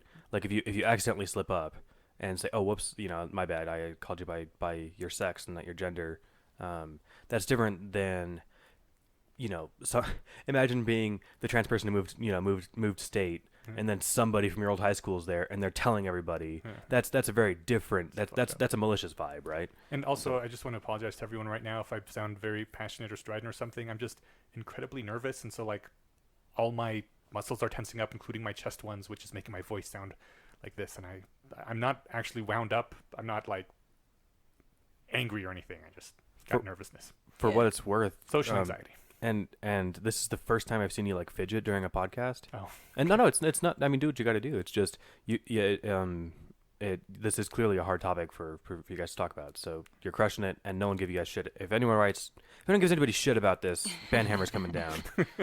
I'm not goofing around. You can disagree, but if you're gonna say someone's an asshole, you're out. That should be the rule in general. But yeah. You can call me an asshole if I say something stupid about whatever, economics, because I'm wrong and I'm an idiot. That's fine. But the participants in today's conversation are coming from a place of, like, sensitivity and like actual closeness to them. So no one be mean. All right. And you had ended by, and this was kind of something you had touched on already, but wishing that people wouldn't tell you their gender. Then you could avoid being stigmatized as a horrible transphobe for, like, fucking up. Right. Although you did admit that nobody in your social group has done this yet, but it is still something that you worry about happening. Yeah. Okay. And that basically sums up, I think, versus them. Did I miss anything, or do you think I mischaracterized anything? No, there was something that I wanted to say at some point, but I forgot what it was, so it couldn't have been that important. Maybe it'll come up again. Yeah, it'll probably come up again. Okay. All right. Are you ready for my counter arguments? Yes. All right. Well, the first thing I want to say is I already made my emotional counter argument when we were talking about this on Facebook Messenger earlier, where I had mentioned a bunch of names. I'm not going to do that on air. But I mentioned a few real-life trans friends of mine who've been kicked out of their homes, disowned by family and friends, gotten physically beat up by strangers, who have struggled with severe lifelong anxiety and depression due to their dysphoria. My family is going to freak the fuck out and probably disown me when or if I get the courage to come out to them. At the risk of sounding awful, my knee-jerk emotional response when people appeal to sympathy over how hard it is to override their System 1 impulse to use pronouns that match their perception of others' physical appearance, gender, is, sorry, I don't have very much sympathy for your struggle compared to the shit that trans people have to deal with on a daily basis. Right. And from a less emotional and reactive place, though, I get it. It can be hard to remember to use the right pronouns. I fuck up. Everybody does, especially when the person still looks like their assigned gender. These are heuristics that exist for a reason. They do run really deep. And they're probably a lot more difficult to override for some people than others. I, for some reason, have a really easy time switching people's gender or even just, like, visually imagining stuff because maybe it's, like, having drawn my whole life. It's probably because you're trans and like this is ingrained in your thinking as well, right? Well, that so, too. like, I mean, this is something that you have no trouble describing something or attuning to something that you've been aware of your whole life, right? yeah, well, it's almost more of an kind of what you were describing about, like, having a lack of a feeling of something that normal people do. I don't, like, attach a whole lot of meaning to gender either because for me, I've always felt genderless, and I guess, like, kind of you both described the cis by default is kind of how I would categorize the way that both of you described your relationship with your own gender, if I'm getting that right. Yeah, that was a link that somebody posted in the Discord, which I should mention, we've got a channel in there, I think 5 minutes by the clock, Yeah. where everybody, but the three of us, because we're overlords, they have to wait 5 minutes between each thing, which, And they have to be 2,000 characters or less. yeah, and it's really cool because it forces no rants. You can't tirade on something, and if it is a heated topic, which is where this entire conversation has been happening, people have to take a 5 minute break between every time they write something, which I think kept things mostly really cool. Yeah, it stayed pretty civil, Yeah, so which I was happy about. yeah, so that's cool. Discord exists, and we've got those cool little things because I gave shout out to David Spearman, who was trying to show me how to like do a couple things, and I was like, can I just give you all the privileges and you can do all this Yeah. stuff? And he was like, yeah, that'd be great. That saved me so much trouble trying to explain it to you. Yeah, I So- was adminning for a bit, and then I was just like, all right, there's a lot of stuff that you all want here. Just do it. Yeah, I so trust you. I gave him God powers, and he made the Discord This is awesome. a So Yeah. high trust community. Yeah. Okay. David Spearman, you rock for doing the Discord. I know about all those things, and they're horrible. And I mean, I'm really sorry to hear that you have friends that went through that, because that sucks. There was someone. Well, never mind. I'm not going to get into personal stuff. All I want to say is that, like, if the only problem these people had was hearing the wrong pronouns sometimes, I don't think they would even really care. The reason using the wrong pronouns is so harmful is because, well, not the only reason, but much of the reason is because society is transphobic and hateful and awful. And I don't think it would be. I think the problem is the hateful transphobia of society, and that attacking pronouns won't change that. And while, I mean, yes, I would also prefer to use the pronouns of someone for the gender they're trying to look like. Like, it's not the pronouns that's the problem. It's the people being evil and beating people up and disowning them and kicking them out of the houses.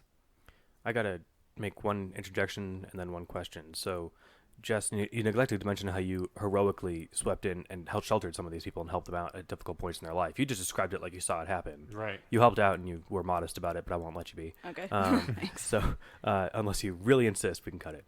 No, it's The the other thing is, were some of these people attacked because they preferred the other pronoun or because they were transgendered?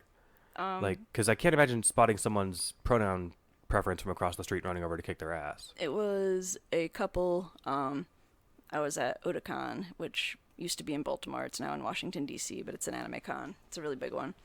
And they always schedule it during the Orioles game in the big stadium, which is right next to the, like, the convention where they have the anime convention. So of course there Oh my is God, that's terrible. there are clashes between nerds and jocks every year, or there were until they moved it.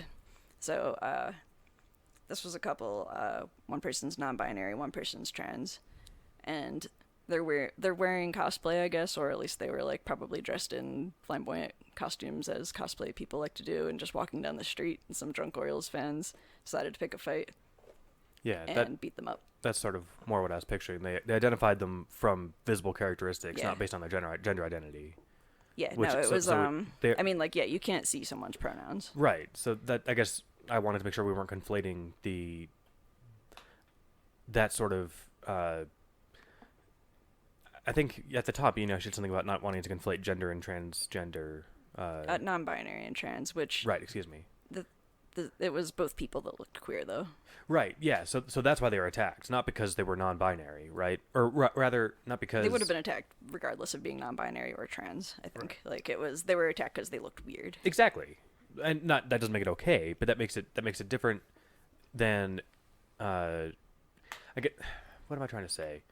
The suffering of that is very different than the suffering of somebody who's like cringes if somebody calls them by the wrong gender or something. Yeah, well, even regarding that, it's not just somebody cringes. Like, gender dysphoria is real. That was also something that I wanted to bring up. I also know people who have panic attacks when they're called the wrong gender. That sounds like a severe problem. It is a severe problem. It is like a pretty bad psychological problem, but gender dysphoria feels really awful for people that have it really strong. I was lucky to have a very mild version of it where it's kind of like, don't really like looking at myself in the mirror. That pronoun feels really weird, but whatever. It's like I've gotten to my 30s and I could deal with it up till now, where finally it's like, all right, now I gotta do something about this finally. But like, there's some people that just are like, I have to do something about this or I will kill myself. A lot of people do kill themselves. Yeah, There's the high suicide rate. It's really upsetting. totally. And like, gender dysphoria sucks. Like, I don't want to understate it either. Like, it's kind of the thing that I like, I'm taking issue with is the idea that it's not harmful to misgender someone, because regardless of whether or not it's kind of like, oh, well, that's your problem. Like, I don't know. I kind of had a longer argument for this, but that's where I'm going to leave it for now. No, that's fine. And I to be clear, I'm not saying it causes no harm. And in some cases, it sounds like it causes way more harm than I would have guessed. Again, running back to my now at this point tortured analogy of like lacking of sense of smell, it's like if I'm the only person in the room with a sense of smell, because everyone else is olfactory neutral by default, and somebody keeps shoving really smelly things in my face. Then I could totally imagine a visceral reaction, right? Yeah. And they don't And even they if don't that's really an even inconvenience, get it. if they're doing it all day long every day of your life, it starts to be like, all right. Yeah. It builds up over time. Totally. And so that makes a lot of sense. I think I didn't want to say that there's no harm. It just struck me as it was different than being attacked from across the street for presenting one way. Yeah. But that again doesn't mean that you're not tortured by it.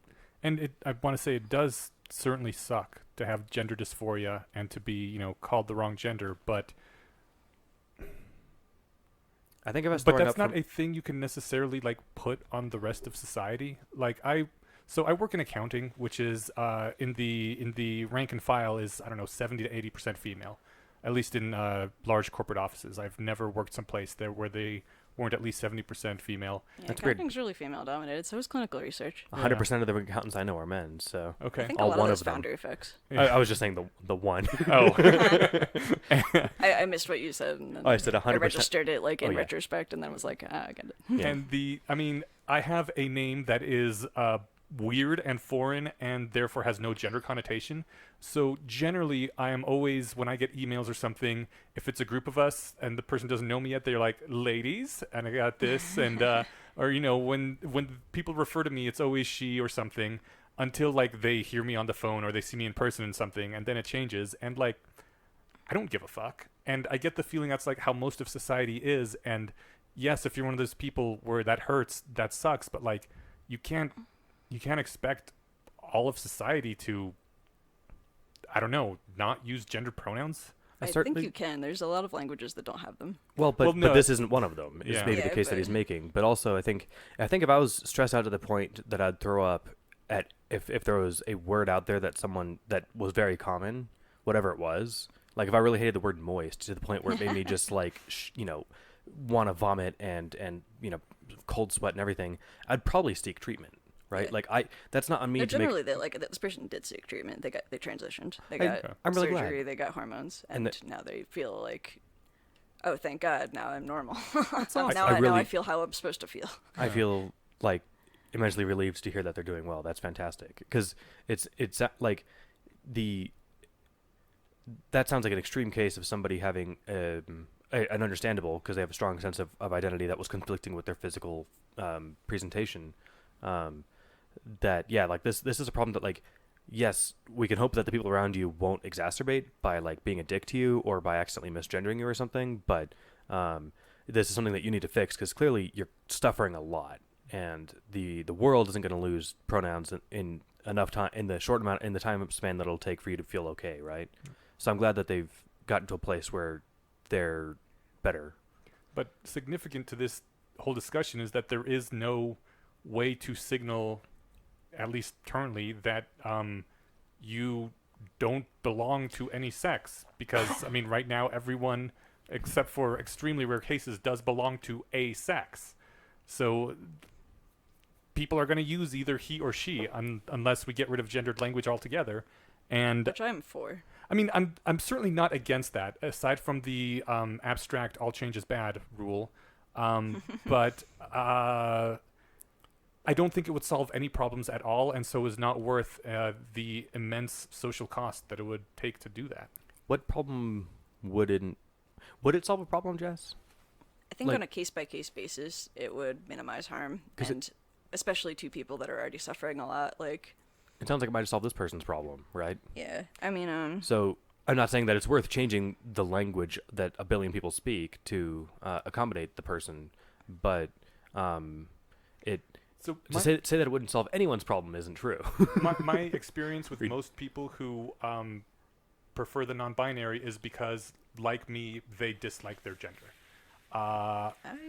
okay, go on. I know I mean, there's at least most people that I met that is the thing, that they don't like being associated with that, whichever gender it is they are. And I mean, my thing is that saying you want to use they pronouns won't change anything at all. It'll people will still perceive you as that sex, and so they will even if they are incentivized to lie and they do start using they instead of the traditional pronouns, they will if they're the sort of person that treats people differently because of their sex, they will continue to think of you as that sex. And if they are the sort of person that treats people equally despite their sex, they will keep treating you equally. It's like, okay, so I love this essay by Douglas Hofstadter. Oh yeah, that was the one that you had. It's funny because I'm curious to hear why you put that in there, because it almost seems to be completely like negating your point. Yes, it does seem to do that, and that is one of the reasons I love it. But so it's the person paper instead of the white paper.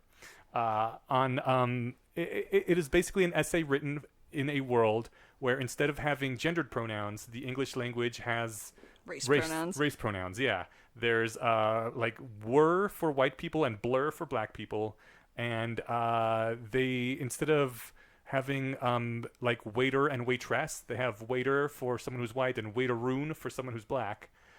Instead of saying little boys and girls, they say little blackies and whiteys, and all this stuff. And it's written from the point of view of a snooty old editor who is getting so upset that people want to remove colored language from the English language. They're like, this is the way it's always been. There's absolutely nothing wrong with saying that someone is. Obviously, this white pronoun is meant to refer to both black and white people. Yes, it's just the default. Right. And It's that one we're not in small control of that. The saying that one small step for a white, but one giant leap for white kind obviously includes the entire human race, regardless of your color. It's just an idiom.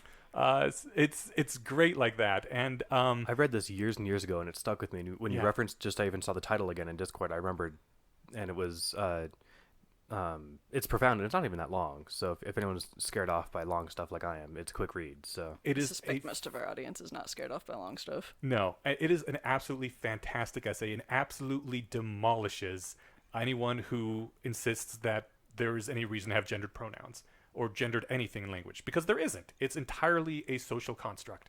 I disagree with that. language is not a social construct. Oh, language? Yeah. Language is not gender. But no, not I mean, language is entirely just, it's something we made up. There's no reason that they have to refer to, there's no reason pronouns should be segregated by race or age or gender or Or, anything. like why To quote yeah, the cars 21st century female philosopher Thor Odinson, all words are made up. Right. And so it's fantastic and it makes a great case, but upon deeper reflection, you also realize that it doesn't necessarily change anything because the black people are still black and you can still tell that by looking at them.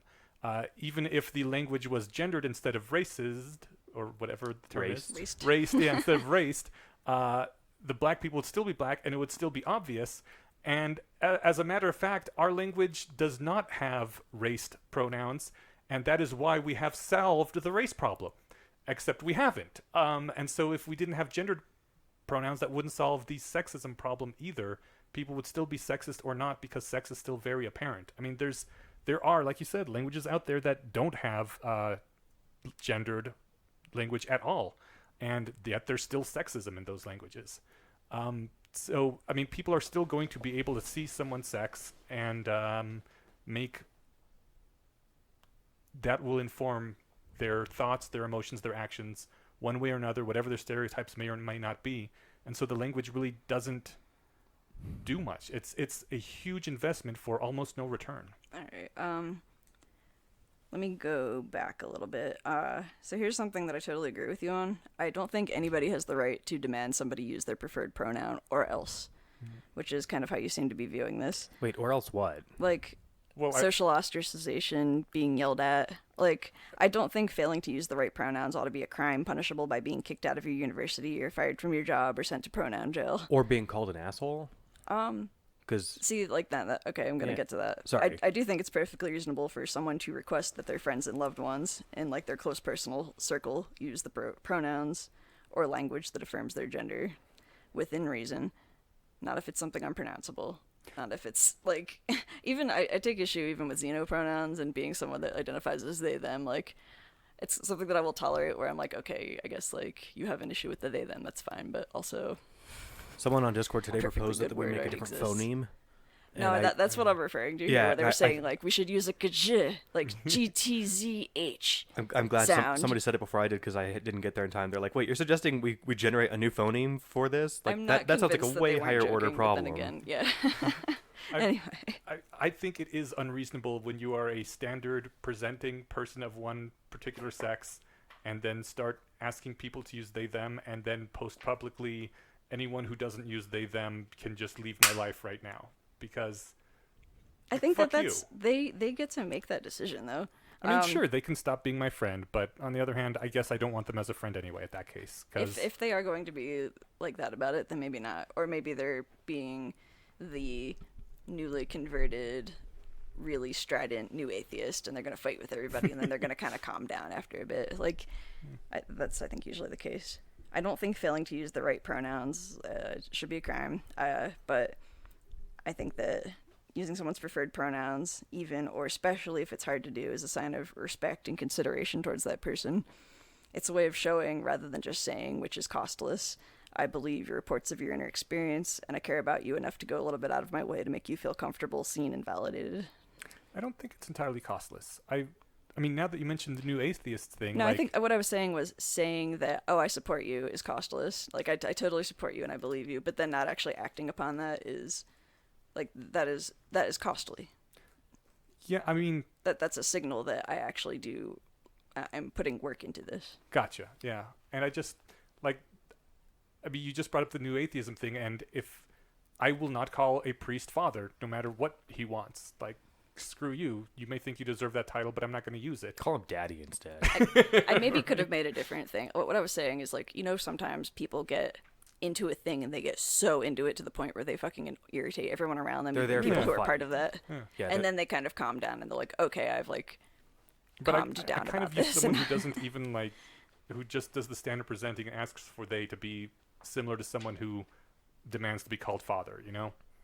I Like think sure, I'm you seeing went a through difference there. seminary, sure you're the head of a church, I'm still not going to Okay. use that. So you don't have to. You also don't have to stop using the word retarded around your autistic friend, or use the word gay as a pejorative around your gay friend, or ironically call your black friend, hey, my homie, or what's up, my nigga.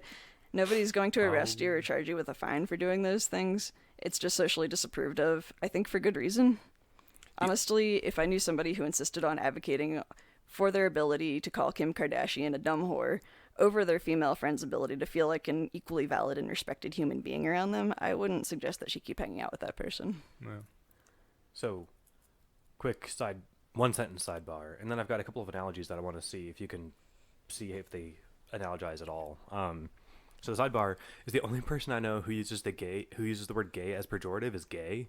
And I brought this up to him as the irony, and he's like, because he'll be like, that's so gay, and I'm like, Well, I think that's a like reclaiming language sort of thing where like the fact that black people use nigga means like this was something that was used to oppress people like me, and now I am reclaiming it. And I think that that's like, I don't know.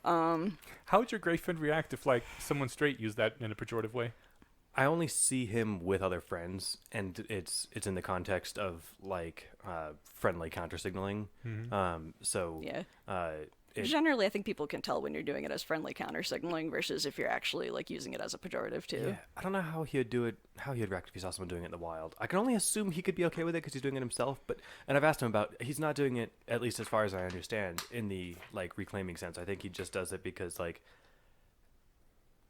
it's just his vernacular, and maybe he's just like, I'm allowed to say it kind of thing. Not even I so think much. a lot of that is actually just like ingrained in gay culture at this point too. So It could be, yeah. So go him. So I'm trying to think of a couple loose analogies that Inyash and I could identify with. Like, so I have a twin brother who we look more disparate now than we did when we were younger. I still haven't seen this twin of yours. I just keep hearing about them. It's just really me. I just put on glasses. He moves so fast. Maybe you're the Two twin. of them. You have facial hair now. I'm trying to get facial hair now, but it probably won't stick. So yeah, no, he'll come visit. We can all hang out. It'll be great. But so when we were kids, I used to be called Scott a lot. That's his name. And at some point, I'm sure that bothered me. Because especially like when we had different friend groups, we were trying to forge different identities. Because for so long we were Fred and George. We weren't, Fred or George, right? I'm using the Weasleys because they were essentially one person. In Methods of Rationality, that were They were almost literally one Well, I person. But in the think in books too, canon, they too. finished each other's Yeah. sentences, right? Oh yeah. No, Yeah. they never actually, I don't think, got distinguishing personalities or characteristics. No, Okay. there was a They were line from interchangeable. canon that I remember was like one of the Christmases they got sweaters from their mom with like a G and an F on it. And she's like, she's so funny. She thinks we forget our names. We know our names are Gred and Forge because they're wearing each other's sweaters. Okay. So that meme of them kind of being the same person, I think, is there. But so maybe because Harry Potter is popular when we were kids, maybe people just feel this way about twins who look the same. But, I think I probably was annoyed when people call me Scott. And I'd like, no, I'm actually Steven. Until later on, I just roll with it. And people would be like, oh, Scott, remember in class earlier? And I'd be like, oh, yeah, totally. And and then I tell Scott, like, I talked to somebody, like some blonde girl. She thinks that we had a conversation about some class you guys had yesterday. Just heads up if this comes up later. That's how it ended up being. So that's analogy one. The other analogy, did you ever have anyone in your adolescence, Inash, who would, like, purposefully mispronounce your name? Or, like, make fun of it or Well, whatever? yeah, I mean, My all the last time, name right? was Dickie. Continues to be Dickie. I got some shit for that. Everyone gets What do shit you mean? about What, their name. what could you do with that word? Oh, Richard. I just got it. Yeah. So, okay, my sister was on the crew team and she was the coxswain. Oh my god. And they made, so she fucking owned it. I was so proud of her for this. She made like a glitter puffy paint t-shirt that said Dick the Cock. Love it. That's Nice. fucking crushing it. And the Yeah. coxswain is the person, if anyone doesn't know crew terminology, who their job is to sit at the bow of the boat, or maybe the foot of the. I don't know very much about boats either, but they yell at people. Their whole job is they're not stroking. Yeah, they're yelling. It's man, Love it. what a great job. Stroke. Dicky. Man, there's room I for know. jokes here left and right. So if somebody accidentally mispronounced your name, it's probably a slight that you'd be like, hey, actually, it's this way, if you cared to correct them. If somebody... I remember you getting kind of upset about Inuyasha. I'm not upset about Inuyasha. But you might have been 15, 20 years ago, right?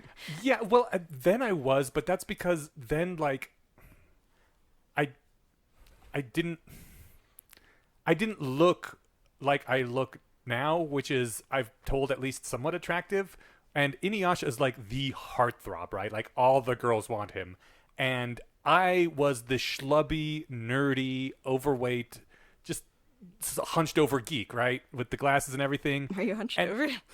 I slouched a little, and so people would look at me when I said my name is Inuyasha. If they thought I said Inuyasha, they're like, "You trying to name yourself after the fucking heartthrob, and you look like that?"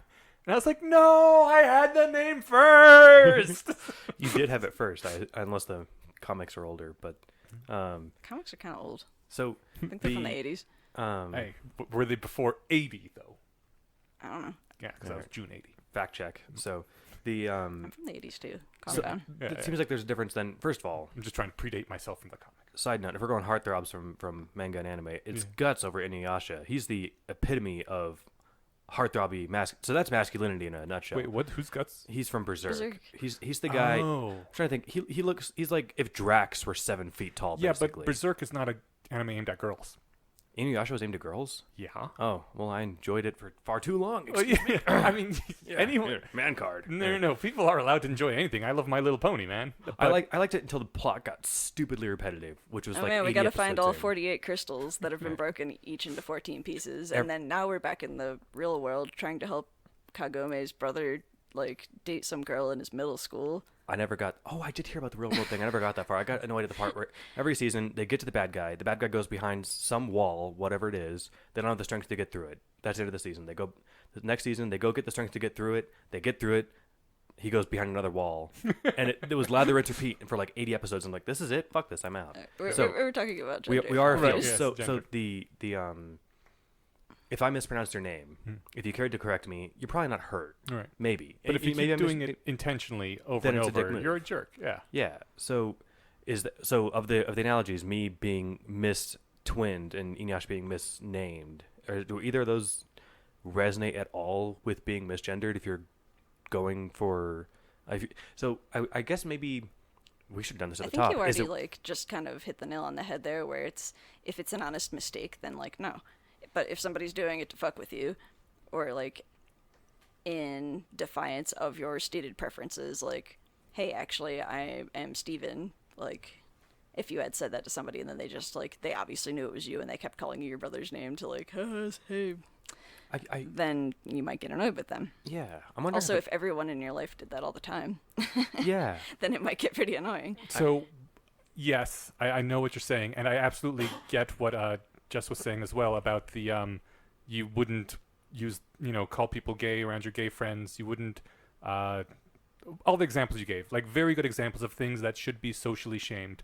And I am of the opinion that using he or she instead of they should not be socially shamed, because to me, someone insisting on they feels a lot like someone insisting on like being called sir if they haven't been knighted, or even if they have been knighted. That's kind of like, that's dumb, you know? I'm not going to call you sir, except for special occasions when I'm introducing you as Sir Patrick Stewart.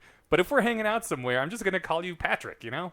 I doubt when Ian McKellen and Patrick Stewart get together, they call each other sir. Right. And if Right. someone did insist on being called sir all the time, I'd be like, you're the one being the dick, not me for not honoring your request. I mean, I would love it if they hung out and called each other sir, but That would be cool. Another drink, sir. Yes, sir. That'd be great. Thank you, sir. So I also want to call you out on the claim that you don't care about anyone's gender and use he and she in their gender neutral forms. Mm-hmm. There is no gender neutral form of he and she.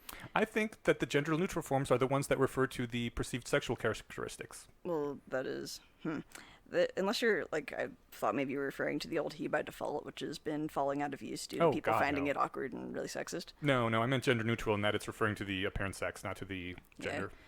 Yeah, that strikes me as this like similar to the thing where oblivious white people say, "I don't see race."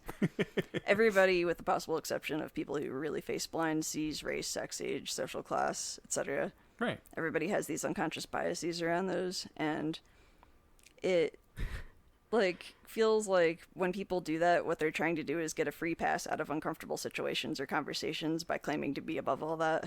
Well, that's what I feel like using they is. Everyone can see your sex anyway. Alright. It feels painfully unself-aware to me. I don't think anybody but those extreme social justice Tumblr people would believe that you have to care about or educate yourself about things like race or sex or class, or like forfeit your good person card, but like, yeah, these are things that might not affect you as a straight white or middle class dude. But, what would you think of somebody who responded to their black friends' concerns about racial discrimination with like, well, that doesn't affect me, so whatever. I don't see race, so what are you talking about, race? Right. I wouldn't believe them at all. I mean, first of all, it's jerky to dismiss your black friends' problems with racial discrimination, but it's also just a lie to say you don't see their race. So, I think quick levity note. I have a hard time telling apart different races. Okay. There's a show that Rachel and I watch, and there's a character, and even now I can't remember if she's Hispanic or Asian. Okay.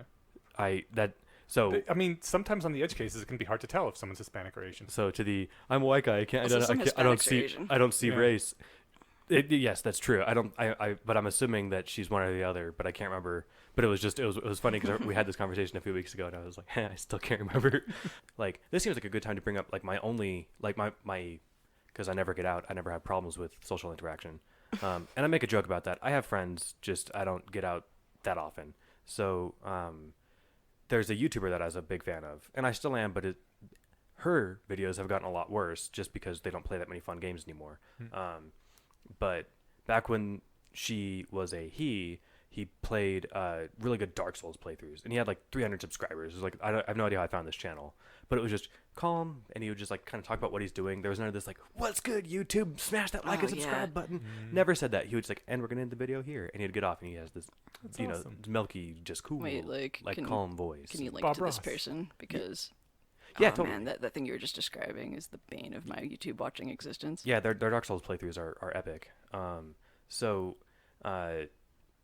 She has a beard that I would, give my left pinky for, like, and a voice like, deeper than mine.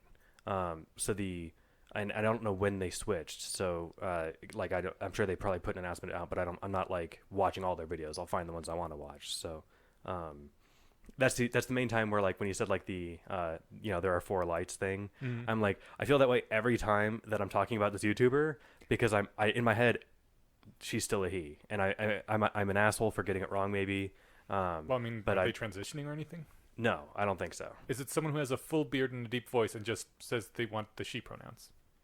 That's my understanding. I would not play that game. I think what it is she had said that she's a transgender female, but I don't think they're planning on transgendering or transitioning. Yeah.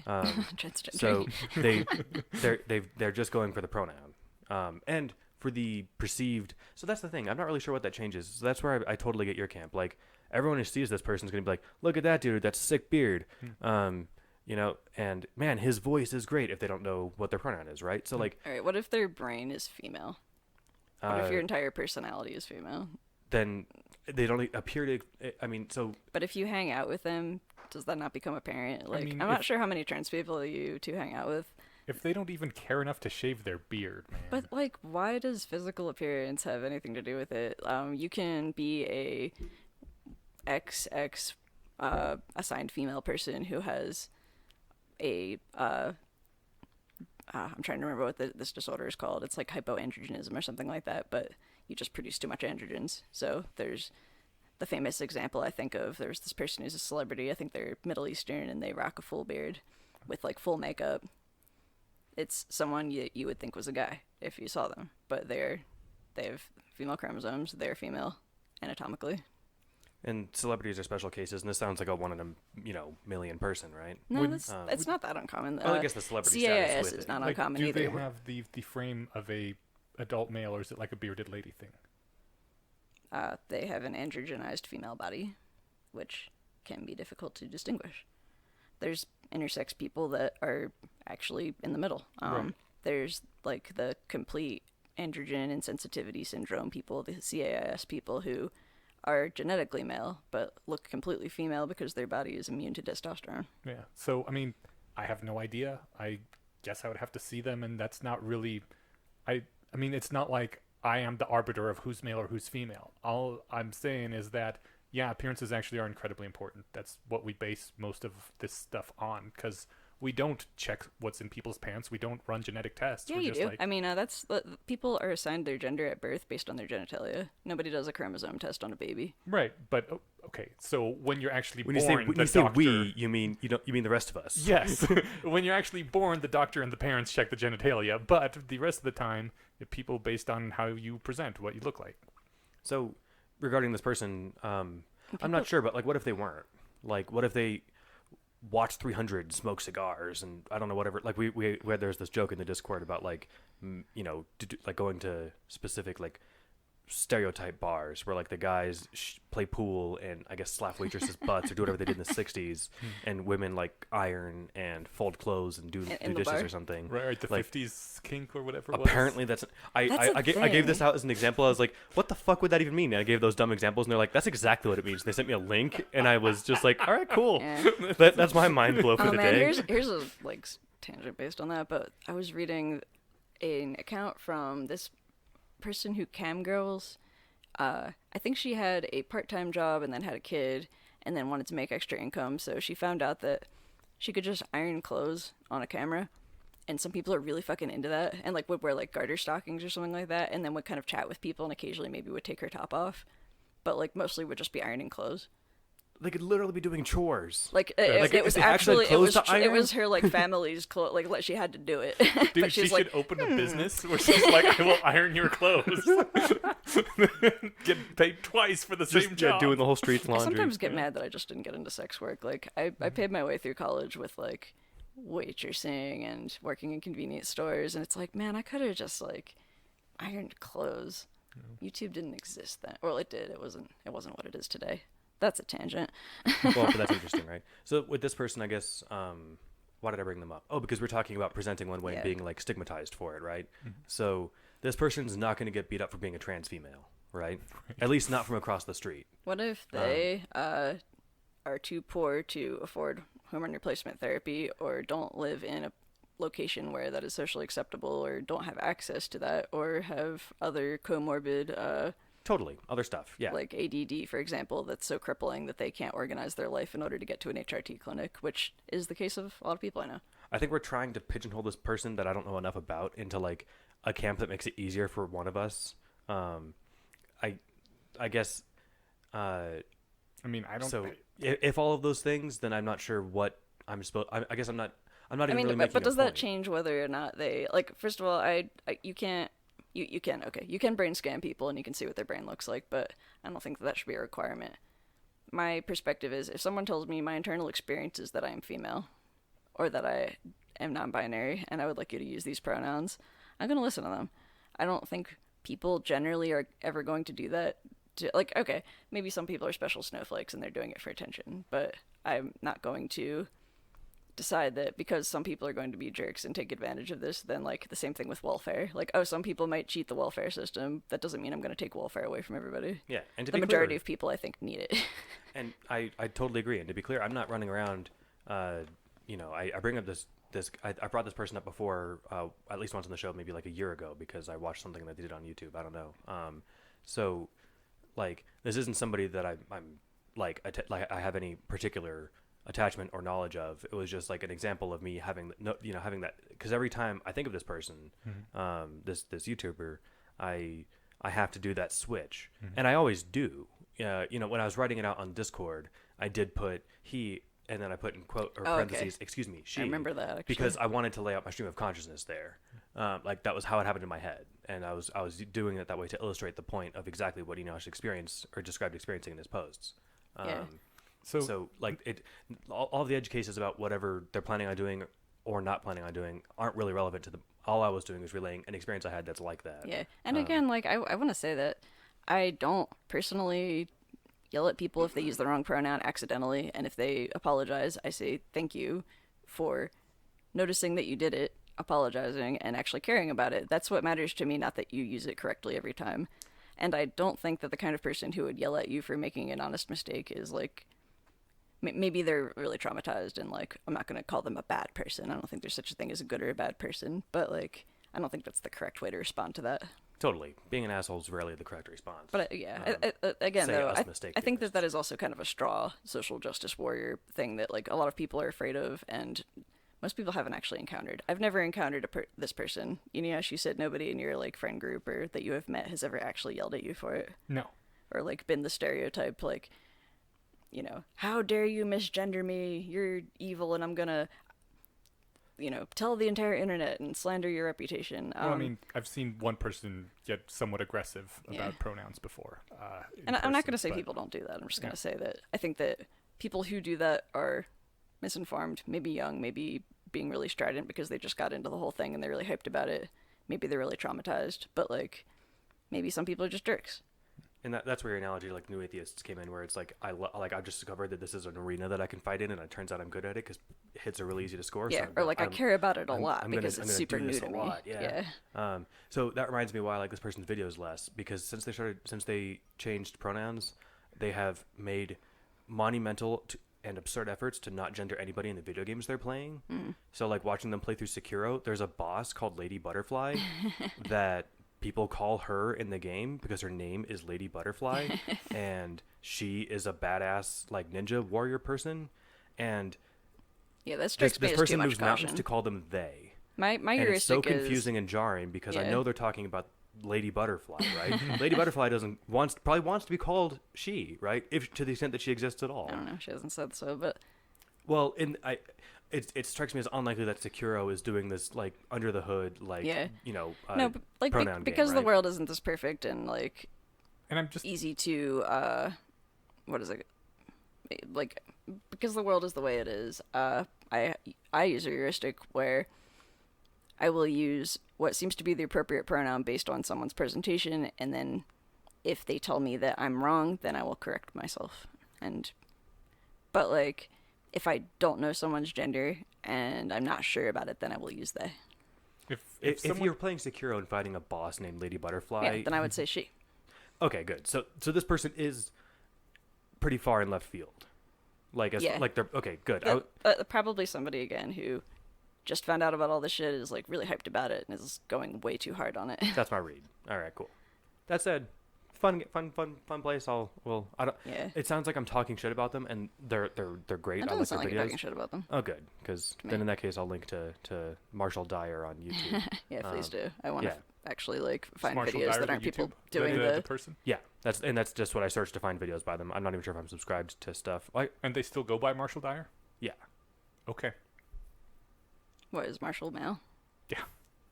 I thought that was a rank in the military, although maybe that's their name. Also, sure. It's definitely their name. Also, I Also, my great grandfather's name was Major, so Right. I mean, I'm not sure if Major is a man or a woman name, but if I had to guess, it was probably a man name back in the 1860s. I've got grandfathers named Lieutenant and Private, so oh gosh. no. Oh, Okay. that'd be a I was really. just making that shit up. I was gonna say like I may have said this in our Albion Seed episode, but I have an ancestor named Consider Wood who is a Quaker. Oh, that's right. You did mention that. All right. what was it? Consider. Consider Wood. The Wood family. His name was Consider. As though, you know, maybe consider wood. If they did not an get into the lumber alternative to- business, they were seriously missing out. Yeah, I if don't their know. business name wasn't Consider Wood, God, $1 million idea. That's a good business name. Can I, like, okay, I think that we're probably going to have to make this. I want to quickly say that Two-parter. I object Oh. to the idea of an honest mistake. That if I was forgiven of making the honest mistake of referring to Marshall as a he, I would say no, that's not a mistake, and I don't feel I need to be forgiven for it. Okay. I want to get to what I think the crux of our disagreement is, the idea that this constitutes lying, or people forcing you to lie. He said, when one insists that others use pronouns that contradict with one's sexual presentation, I'm required to overrule my own lying eyes and instead use arbitrary terms picked by that person. And I'm being forced to lie every time I speak of them, and I despise it. Yeah. So I want to actually just quote something that my partner said in the original discard discussion. This comes down to a semantics argument for what he and she, etc., mean. I notice this is a particular resistant semantics problem because they're really weird words. They have their own special part of speech, not like an adjective, which is much easier to define. It's like a combination placeholder plus adjective. I think the crux of a bunch of the arguments, like using this pronoun feels like lying, is because of a disagreement over the definition of the adjective portion of the words. Camp 1, they describe perceived sex as perceived by the viewer. Camp 2, they describe gender identity or role. which the viewee has strong internal preferences about and feels more seen when other people say, yeah, I'm okay with you having that role, and your internal sense of identity is valid. And then Phoenix had asked, anyone who has an opinion on this, what's your definition for pronoun words, especially the adjective part? If you accept the framing that pronouns are placeholder plus adjective words. Oh, I actually did respond to that eventually. I'm not sure if I did on the Discord, if it was in the Facebook later chat that we had going. But yes, I am very solidly in Camp 1. Mm-hmm. I remember they had said that. What do you think, Steven? I'm assuming that Camp 1 is like the default, like, because this is something that I've never really given a lot of thought to.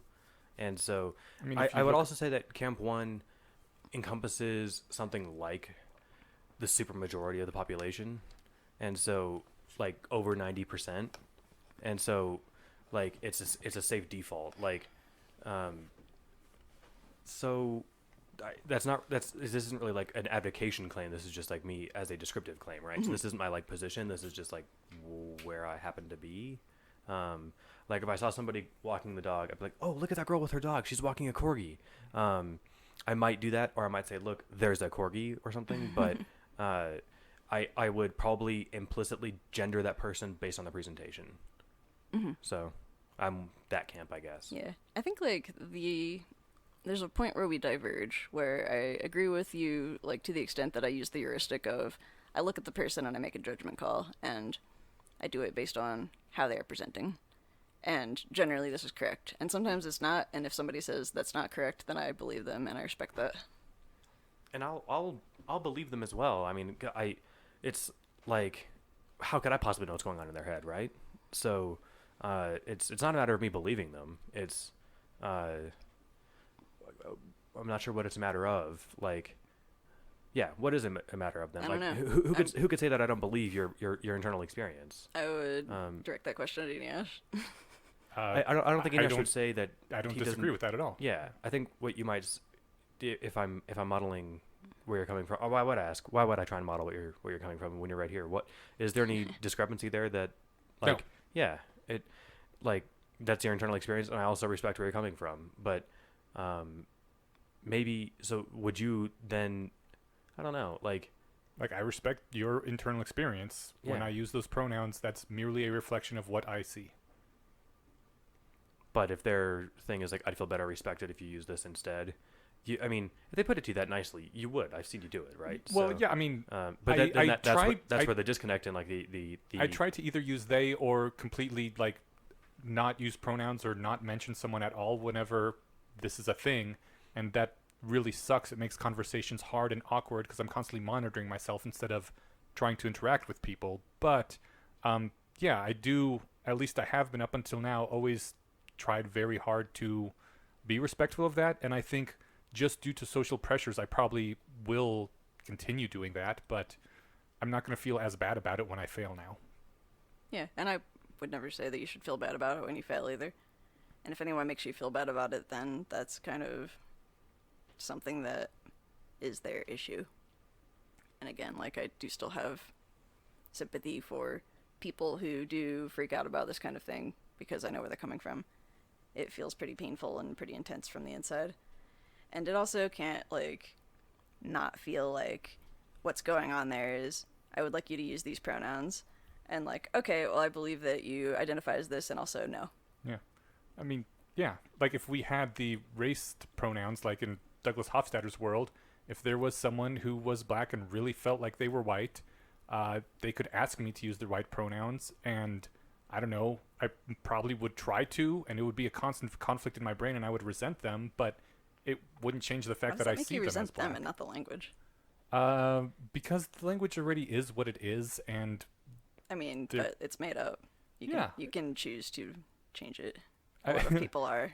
I mean, it's easy to say you can choose to change it. It's much harder to actually rewire your brain and to re-engineer and to re-engineer all of society around you. I think that society is shifting in this direction. I kind of pointed out earlier, but you used to be plural.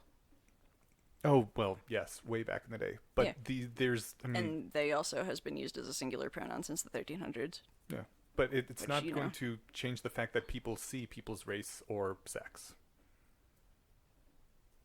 I don't know. Yeah. Maybe not, but that sounds really like pessimistic and defeatist, kind of like, well, I don't think we can ever actually really like defeat racism or sexism because it's just. I'm not saying we can't defeat them. I'm saying that the ways to defeat them are completely separate from changing the language. Like I think that there are short-term solutions though that you can do to make people feel better in the here and now, like make them feel seen, validated, and respected, and show them that like actually I do care about this thing that upsets you. I mean, do you see race? Yeah, everybody sees race. Right, you just made a joke earlier about people who say they don't see race, but we Yeah. don't have raced language. No, we don't, and I don't think we should have gendered language. All right, well, I don't think that eliminating race or gender from our language really makes a difference. People were racist before. I think it makes a lot of difference to the individuals. It would make a difference to me. It makes me feel great when people use they them pronouns because it means either that I see you as they them or I struggle with this and yet I believe you and I'm going to validate your internal experience and show that I care about you by like making this relatively really small sacrifice. Yeah, but you were also really happy when people identified you as goth when you were a teenager, right? Yeah, and If there was a movement to have goth pronouns, would you have felt really happy when people used goth pronouns around you? I don't think so because I don't think there's any reason to have goth pronouns. Yeah, but if The there thing was is, a like- social movement, you'd be happy when people used goth pronouns around you. It would mean they see you as goth. Like the thing is that I Gothed was pronouns. intentionally like Right. there was no way that I would not be seen as goth because I was putting on goth costume the same way I have been putting on girl costume my entire life Right. because I've been forced to. That feels pretty bad. Like imagine if somebody made you wear a jock costume, forced you into a uniform, or like made you grow a beard and a mustache because you're not allowed to shave. So see, none Or of those something like things that. matters because I'm forced into the male costume every single day just because of how I look. So if I squint from the outside, it looks like we're talking about two easily conflatable but different things. Like you're saying, Jess, that you can make people feel better by adjusting your language. Am I like? Is that a very short distillation in one sentence? And Inyas, you're not saying that we won't make people feel better by adjusting the language. You're saying adjusting the language won't solve the underlying problem of transphobia and people being dicks to each other about their gender and sex. Exactly, and that And you would also probably agree with that, Jess, right? I wouldn't say that.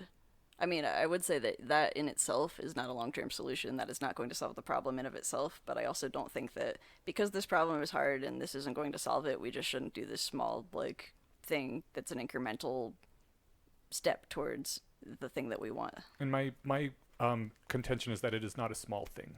That it is both very hard and very costly to change an entire language, and that it has other effects that suck as well.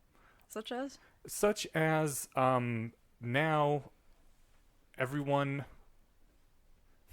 such as I put in the reducing the gender to a reducing the spectrum to a binary, that it pushes anyone who is not adopting the new like both Steven and me don't feel like male. We're just like human, and we happen to be in a male body, and okay, whatever. Cis by default.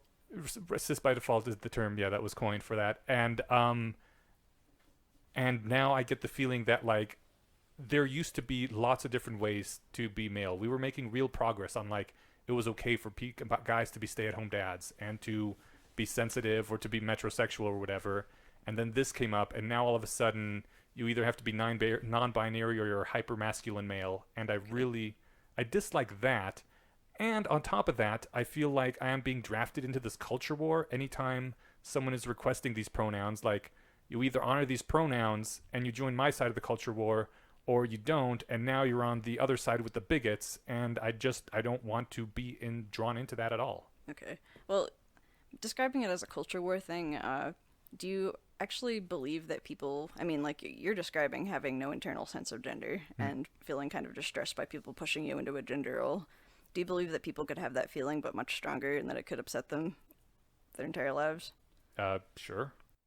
I just think that this is actually making things worse for people who have that feeling, because like before there were many ways to be male, and if you weren't like... I understand what your argument is, and I have a response to it. The thing is that, I can guess a response, which is you'd said, well, repeat what you just said.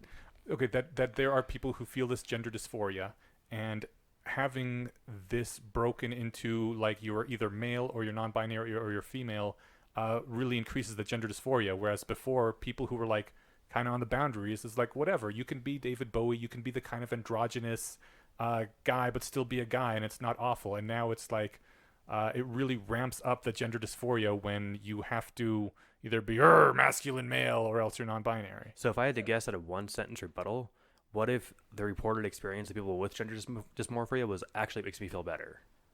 Was that what makes you feel better?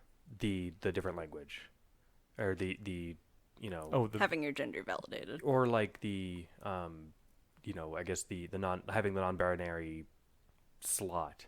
Like, okay. so you're saying it makes it worse. What if the reported facts were from people that it made them feel better? Well, when your entire peer group is pushing you to either you're a man or you're non-binary, then obviously they're going to feel better when they ditch the man category. All right, I'll just respond to that one, Okay. if I may. So, I disagree that we'd made enough progress through the early 2000s as a society to assert that it had become totally acceptable to defy traditional gender roles. Well, okay. I'll There's grant that. a bunch of A facts lot. that will... Yeah. Like, somebody... I wish I'd quoted it, but I kind of want to maybe bring it up next time. So there was somebody that had responded to that on the post, and I think they made a good rebuttal that that's a pretty rosy view. But, just getting personal, in my lived experience, I experienced gender-normative bullying, was discouraged from attending certain career paths due to them being gender inappropriate or too hard. Never was able to have the kind of father-son relationship that my dad wanted to have with the real boy. He had 3 girls. At one point, he confessed to me that he thought I was as good as a boy, and I was really happy about that. Cool. Which later I realized meant that he thought that girls were worse than boys. Oh, not on, cool. like, net. Yeah. Continually had my dresser behavior corrected as a child and have been pressured by my family to pursue the traditional female path of prioritizing marriage and kids over career or my other interests. But would any of that change if you insist on they pronouns? Like those shitty We will people would see, still actually. be shitty. The progressive movement has cut the gender spectrum down to 3 options, I think is wrong in multiple ways. First of all, I'm pretty sure that you can identify as male, female, transgender, non-binary, agender, intergender, gender fluid, androgynous, bigender, demigender, genderqueer, gender nonconforming, pangender, two-spirit, but only if you're Native American and so on, ad infinitum. And also the concept of a third gender or gender category outside of male and female isn't a modern notion. It's existed across human culture and history. Non-binary genders were documented existing in Mesopotamia, ancient Egypt, early India, Greece, Rome, the Mediterranean, Old Israel, and across the early Americas, and in Inuit and other indigenous island cultures. I have like a fuck ton of examples of modern societies with recognized third genders, but I could probably just link to the Wikipedia where there's like 50 of them. If anything, the 20th century Western heteronormative culture is the one weird outlier. So, I've heard the argument before that creating gender categories like transgender and non-binary limits what people who don't identify as belonging to one of these categories can or can't do. I don't buy that. It seems like the same identity politics trap that I hate, where a lot of SJWs and anti-SJWs fall into this. If you're forced to respect my gender identity and pronouns, then like now there's going to be less respect for your gender identity and pronouns. It's not a zero-sum game. There's nothing limiting respect or validity as resources, the same way that no gay person has ever stolen rights from straight people in order to get the right to marry or adopt children or not be lynched or chemically castrated or whatever. No trans person is trying to dictate what you're allowed to call yourself or what clothes you're allowed to wear or what emotions you are and aren't allowed to have. I don't think that anybody's trying to say if you don't join us, then you're against us, except for maybe those super crazy Tumblr SJW zealots. But if you decide that you don't want to identify as trans or non-binary, that's fine. You don't have to be the He-Man woman hater or the Barbie doll girly girl like Nia said, if you don't want to. If somebody says that they identify as totally cis hetero female, but they also want to shave their head and wear combat boots and work as a roofer and use a ton of curse words and otherwise defy every gender expectation, then like, great, I 1000% support that. Trans people literally just want to be allowed to do their thing, be called the thing that we want to be called, and be left alone without people trying to harass and question and second guess and beat us up. All right, so I just want to grant you've made really good points. This was the thing I was always kind of weakest on anyway, and I'm willing to walk back entirely what I said about the spectrum to a binary thing and grant that you're right. Also, go ahead. I liked a lot of what you said. I think essentially all of it. There was the thing at the top, like if your parents called you they instead, would they still not be trying to push you to have babies and do whatever women do or something? Like, I think That's, that I guess, not a rhetorical question. calling me they is just kind of part of the whole acknowledging and recognizing that there is a felt sense of not having a gender, that it feels bad and dysphoric to be pushed into a gender that I don't identify with. And like, if my parents knew enough to understand how to use the they them pronouns correctly, they would be at the point where they knew about gender identity, and They would at least They're see not. you for you Yeah. as you see yourself. yeah, it's kind of like the pronoun thing is not even something that I'm going to like die on a hill for. It's more the kind of whole idea that Inuyasha had said a couple of times, that I don't think that there is such a thing as a neuter gender, which, okay. I think it's time to wrap us up. It's late. We haven't closed the issue, but I feel like we've hit a good resolution, and more importantly, I feel like we've been at this for like 3 hours. Yeah. And I love you guys, and this Which is we great, and I had a literally lot of fun. But I also go to bed at 10:30, and I'm not going to be Same. home by then. I get up so- at 6. Well, you win. I get up at 7:20. So that said, this was awesome. Light note: I had a small movie I wanted to plug called Brightburn, which was the only. So it was written and maybe directed by James Gunn, the guy who did Guardians of the Galaxy. like It is him. not like Guardians of the Galaxy, only in the sense that it has superheroes. It is a dark Superman movie that can only be accurately described as superhero horror. Another pitch for Brightburn: it's a tight 90 minutes. It's not a long investment. It could have been a few minutes longer and had some stuff, but it didn't really need it. Some people complained. I looked it up for some reason because it didn't. It got like a 6.3 or something out of 10. I would so much rather that something was like a bit too short and leaves you wanting more than that it kind of drags and you're like, all right, they didn't really need that scene. Have Yeah. you seen The Boys?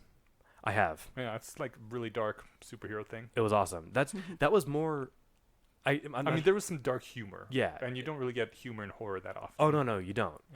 It's Yeah. so good when they do though. The Boys and Brightburn are both takes on superhero genre that are different than MCU or DCEU, but they're different in that The Boys is just like, imagine if this was super realistic, and Brightburn is just like a horror movie, so it's fun. But I did love The Boys Cool. too. The Boys is like, imagine if Superman got a quarter for every Superman lunchbox sold, and he had the psychology of a normal person, right? No, he has the psychology of an evil person. Well, no, Homelander does. Yeah. But I'm thinking just like the other superheroes. Oh, the other ones. Yeah. Okay, right. Yeah, so like they're assholes and they get a cut for like going out there and making public appearances, and you know, Right. if there's a T-shirt with their name on it, they get a nickel, and like, you know, that's exactly how this would end up in real life, and that's pretty awesome. And yeah, it's made all the more fun and more chilling by the fact that Homelander is essentially Superman, and he's the only one who's like probably a fucking psychopath. Yeah. And in the not you know, pejorative of people with psychopathy, but in the like in the evil person. in the every sense, but except cannibalism that we know of, Hannibal Lecter style psychopath, right? Okay. Where Where he's just like, yeah, I'm a monster. It's a lot of fun because I'm Superman. Yeah. So yeah, Yeah, kind of in a related vein. This is old. It's from 2012, but I really enjoy the movie Chronicle, and I feel like not enough people have seen it. I think that this is a really. Was that the like? Basically, it feels like Akira. It feels like. Yeah, but like, yeah, I but remember actually done that. well. This is some kids get psychic powers, and then this is a really dark portrayal of what might actually happen if some kids got psychic powers accidentally. If you It's ever fucked up. If you ever wanted to see a live action Akira, it's not live action Akira at all, but I mean it has the same It has story. the same vibe, I think. Yeah. Yeah, and then I actually have something else to plug this time. I never have anything to plug. A podcast for people who like story-based podcasts that I would recommend is the Magnus Archives. I've been really enjoying this one lately. It's a horror podcast. It starts out for a pretty long time kind of being one-off stories. The thing that sets it apart, I would say, is the backstory is that there is this Magnus Institute that collects paranormal or weird stories, and they're all told by the person who experienced them. So they have to, within a 20 or 30 minute podcast, tell a story that creeps you out, but also you know that the person didn't die Ah, because they're telling the story. yeah. what's it called? I'm putting that on The right Magnus now. Archives. Yeah, I'll link to it too. Nice. And then so it's got that going for it, and then also like really satisfyingly, all the threads that seem disconnected start to slowly build up into a overarching story that's really satisfying. Oh, so it Okay. is sequential. It doesn't start out that way, and it takes a while to get to that point, but I was told by the people that recommended it to me, wait till you get to like episode 20 or 30, and then everything starts to come together, and I was like, all right, I don't see where this is going, and then this is getting fun. Because Awesome. in my experience of listening to podcasts and producing one, the first 10 things usually aren't that good. Right. I would say that it's good, but it's just like one-off horror stories with the backstory or like framing device of this is this recording that is being stored by the Magnus Institute, who collect weird paranormal stories that have happened to people, and then occasionally the person that's taking the account will kind of be like, oh, well, I don't believe that for a second because these things, and then like slowly the like side notes and the person narrating starts to just build up into this overarching story. It is very satisfying, actually. I was really like pleased when it all started to come together. Well, I just downloaded the first 3 episodes. I'm really excited. Yeah, it's also like made by British people who have just fantastic accents. It's so soothing. British. All right, Yash, what lighthearted thing do you have to plug? I Or actually just do have fun? something to plug, but I'll do it next time. No. Because I rarely have things to plug. It can wait. It's been Now the suspense will build. It's something that is already known in the rationalist community. It's just something I finally got around to, and I'll talk about it next time because we are at nearly 3 hours long here. All right. Obviously, no less wrong posts, no less nerd feedback. We'll see all you guys in 2 weeks. We got time to thank a patron. Do we really want to mar a patron's thanking with being in this episode? That's fair. Okay. If you... We will use this one to thank all the patrons, especially the ones who don't unsubscribe and hate me The forever ones who after stuck what it out I've through done. this episode, you in Yeah. particular, we appreciate you. Right. The important thing to keep in mind is that everyone here is the same people you've grown to grown to know. Oh, I thought you were about to say grown to loathe. Oh no! Yes, the ones, might fit now. the one I was trying to say love and know at the same time. And this is sort of my general thing if I interact with somebody. And my brother and I have been doing this our whole lives with each other for the most part. And so, like, when we try to do this with other people, we understand where we're coming from. Like, hey, if I ever say anything that comes off rude, you misunderstood. I wasn't trying to be rude. Or, like, it's possible to be rude on accident. But, like, what am I trying to say? If someone has a position that this is actually a completely different point, so forget it. But No, I feel I want people to be honest with me. I want, like, my perspective is I have these things that I feel that I've done or whatever. I might be wrong. I want to hear other people's perspectives, and I don't want people to censor themselves around me and feel like afraid to offend me or whatever. I want to be open to constructive criticism. I want to be able to correct people if they're wrong. I want to be able to hear if I'm wrong, and so forth and so on. you heard it, constructive only. Right. Yeah. No. Like, keep it civil on the Discord, though. Yeah. Which you've been doing a great job of. Yeah, absolutely. I love the Discord. I'm sorry that I actually don't interact as much as I would like to, but I'm generally always stalking all of the Discord, so, like, I'm watching you. It was amazing how, like, calm and reasonable this discussion was on Discord. I think people got much more heated about the UBI discussion. They probably did. There wasn't a timer in the economics section, right? That's true. Yeah. I love this community. All right, everybody. This was awesome. We're going to bed. Okay. So Good night, tired. all. Good night.